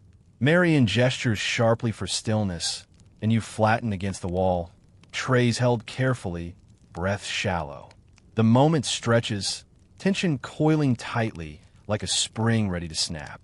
The mansion's atmosphere is almost tangible, dust swirling lazily in the sunlight, the faint scent of waxed floors, the muted warmth of a morning fire. Once the danger passes, you continue your cautious approach. The door, imposing and heavy, represents more than secrecy. It is a threshold. Crossing it, even partially, demands strategy, subtle movements, whispered coordination, and the unyielding awareness that exposure could cost your standing, or worse. You brush fingers along the edge, feeling the cold, the polish, the history embedded in the grain. For a heartbeat, the room beyond seems to breathe, alive with stories that only the bold, or reckless, might glimpse. As you work, Marion quietly reminds you of your lessons in observation. Every detail matters, she says. The tilt of a chair, the placement of papers, the scent of tobacco or ink, they all tell a story. Learn to see without being seen. You nod, your mind absorbing each lesson, cataloging every subtle clue in your periphery. This is the mansion's secret curriculum. Understanding the hierarchy, the unspoken rules, and the consequences of transgression without ever stepping fully into danger. Even as the family stirs above, oblivious to the silent deliberations below, you understand the truth of your position. The mansion's world is delicate, layered with observation, obedience, and subtle power plays. Survival is no longer measured solely in the completion of tasks. It is in your ability to navigate invisible boundaries, to witness without acting rashly, to balance the insatiable pull of curiosity against the necessity of discretion. By the end of the morning, trays delivered and tasks completed, you retreat to the servants' hall. The study door remains closed, but the lesson resonates. Knowledge is power, yes, but only when wielded wisely. You glance at Marion, who allows a rare, approving smile. You have survived the temptation, upheld your place in the hierarchy, and strengthened the quiet network of trust that defines life below stairs. In this mansion, Restraint is as essential as labor, and understanding the secrets above is a survival skill just as vital as folding linens or polishing silver. Evening descends over the mansion, painting the upper floors in warm, golden light, while shadows grow long and sharp below stairs. You are exhausted, muscles aching from a day filled with relentless labor, yet there is no rest. The family expects perfection, and every creak, every misplaced object could trigger reprimand. Tonight, however, an unusual tension has seized the servants' hall, a whisper of defiance, a spark of rebellion born of fatigue and long-suppressed frustration. Marion moves among the staff, her expression taut. "Patience," she murmurs, voice firm but quiet. "Control yourself. The walls have ears, and the stairs have eyes." But even she cannot mask the strain in her posture, the way her hands tremble slightly as she adjusts a tray of cutlery. There is a collective awareness. The line between obedience and breaking has never been thinner. You feel it deep in your chest, a pressure that seems to mirror the mansion itself, pressing down, demanding compliance. In the kitchens, Ainsley's hands slip while preparing the evening meal. A bowl of stew tips, spilling across the floor. The younger maids gasp, eyes wide with fear. You move quickly, steadying the bowl, keeping your movements calm, even as your heart races. Marion's glance acknowledges your intervention, a silent approval that reassures yet also reminds you of the stakes. Every act, no matter how small, is measured against the unforgiving standards of the household. Then comes the moment of confrontation. A new footman, recently hired and inexperienced, makes a mistake delivering dessert to the dining room. The sound of broken china echoes like a gunshot, startling everyone. The family, alerted by the noise, begins to descend the staircase. Your mind races. What punishment will follow? Will someone be blamed unfairly? In the brief seconds before the footman is confronted, you see the tension peak. Nervous glances, stiffened postures, breaths held in silent anticipation. Marion steps forward, placing herself subtly between the erring servant and the family. "It was an accident," she says softly, yet with unmistakable authority. The footman lowers his gaze, and the family's anger, though evident, is partially deflected. You watch, heart pounding, realizing that intervention here requires courage, precision, and an acute understanding of hierarchy. One misstep could unravel everything. One word could provoke ire that echoes through the household for weeks. Amid the chaos, you feel your own exhaustion intertwine with a growing clarity. Each challenge, the endless polishing, the careful navigation of forbidden spaces, the balancing of duties and vigilance, has prepared you for this moment. Survival in this world is more than physical endurance. It is emotional intelligence, timing, and subtle strategy. You understand now that a servant's strength is silent, unseen, but no less formidable for its discretion. As the family retreats, seemingly appeased, the hall exhales in relief. The footman, shaken but unharmed, resumes his duties under Marion's watchful eye. You glance at your fellow servants, faces drawn with fatigue, yet eyes sharper, more alert. In the aftermath of near confrontation, an unspoken bond forms, strengthened by shared tension and the knowledge that endurance is collective. Later, in the quiet of the servants' quarters, you finally pause, shoulders slumping against the rough-hewn walls. The room is dim, the air thick with the mingled scent of oil lamps, dust, and human exertion. Conversations are sparse. The only sound are the creak of floorboards and the muffled laughter of the family enjoying the evening above. You allow yourself a rare moment of reflection. Each day is a test, each task a trial, each decision a balance between obedience and self-preservation. Yet within this crucible, you have grown, learned, and endured. The night stretches on, shadows lengthening across worn floorboards and faded tapestries. You lie awake briefly, listening to the rhythm of life above and below stairs, the mansion alive with secrets, hierarchy, and expectation. You understand, more profoundly than ever, that survival is a craft, one forged in silence, precision, and subtle acts of courage. And though the family may never notice, the mansion's hidden world, shaped by those who labor unseen, is rich with skill, endurance, and quiet mastery. The mansion stirs with the quiet rhythm of early dawn. Outside, fog drifts lazily over cobblestones, muffling the sounds of carriages and distant calls. Inside, the servants move with practiced precision, each gesture deliberate, each step measured. Today, the weight of yesterday's lessons hangs heavier, yet also steadier, as though the mansion itself has acknowledged the endurance and skill you have cultivated. You carry trays of hot water, folded linens, and freshly polished silver with a newfound sense of calm authority. Marion passes by, adjusting the fire in the main kitchen stove, her expression softer than it has been in days. "You've learned much," she murmurs, her voice low, almost secretive. The mansion tests everyone, but few emerge understanding its rhythms. You do now. The acknowledgement is subtle, but its impact resonates in your chest. For years, you have endured the relentless labor, the strict oversight, the unspoken rules, and the constant tension between obedience and curiosity. Now, the threads of experience have woven together into mastery. You move with awareness, anticipating needs before they are voiced, correcting minor errors before they escalate, and observing without intrusion. The family rises slowly, unaware of the silent choreography below. The lady of the house descends the main staircase, a vision of elegance and authority, expecting perfection in every detail. Children follow, laughing, unaware of the careful labor that supports their comfort. You notice small details others might miss: a slipper slightly out of place, a teacup's handle turned the wrong way. Correcting them silently, you feel a quiet triumph. These small victories, invisible to the family, define life below stairs. They're the evidence of survival, of skill, and of dignity in service.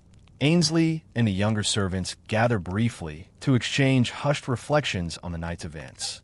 The footman, now steadier, glances at you with a hint of respect. Even in this hierarchical world, where acknowledgement from the family is rare and fleeting, respect among peers carries weight. Marion watches, approving, a small smile breaking her usual stoicism. You sense that her mentorship has not only guided but transformed you, equipping you to navigate the mansion's treacherous terrain with confidence, subtlety, and resilience. As the morning progresses, tasks flow seamlessly. Breakfast trays delivered, floors swept, fires maintained, and laundry folded. Each action, each decision, is a testament to the lessons learned, to the careful balance of diligence, discretion, and observation. You have internalized the mansion's rhythm, understanding that survival here is not brute strength but intelligence, patience, and quiet courage. The mansion tests, yes, but it also rewards those who comprehend its hidden logic. Later, in a rare moment of pause, you stand by a window overlooking the gardens. The early sunlight glints off frost-laden hedges, illuminating the sprawling estate in soft gold. You breathe deeply, absorbing the calm before the next surge of activity. Memories of fatigue, tension, and near-disaster flicker through your mind, but they no longer intimidate. Each challenge has been a lesson, each reprimand a teacher, each secret corridor a test of discernment. You have endured, and in enduring, you have grown. The servants' hall is empty now, except for Marion and a few of the more experienced staff. Together, you share a moment of silent acknowledgement, a quiet celebration of resilience. No words are necessary. The understanding is mutual. The mansion's harsh world, its long hours, strict rules, and constant scrutiny, has forged competence, awareness, and subtle mastery. You realize that life below stairs, while demanding and often invisible, has prepared you in ways the family will never know, equipping you to anticipate, adapt, and persevere in every aspect of service. As the day fully awakens, The mansion comes alive with family activity. Laughter, conversation, and the clatter of breakfast fill the air. You, however, move with the quiet assurance of someone who has earned understanding through observation, patience, and endurance. The mansion is no longer an overwhelming labyrinth of tasks and hidden rules. It is a landscape you navigate with awareness, skill, and subtle authority. In the final moments before the family fully descends for the day, you pause to reflect. Every shift, every hidden corner, every moment of tension has shaped you. Survival below stairs is more than obedience. It is endurance, intelligence, and quiet courage. The mansion, with all its demands, secrecy, and hierarchy, has been both a crucible and a classroom. And now, you emerge not only as a servant, but as someone who understands the delicate balance of power, duty, and human resilience that defines life in a Victorian mansion.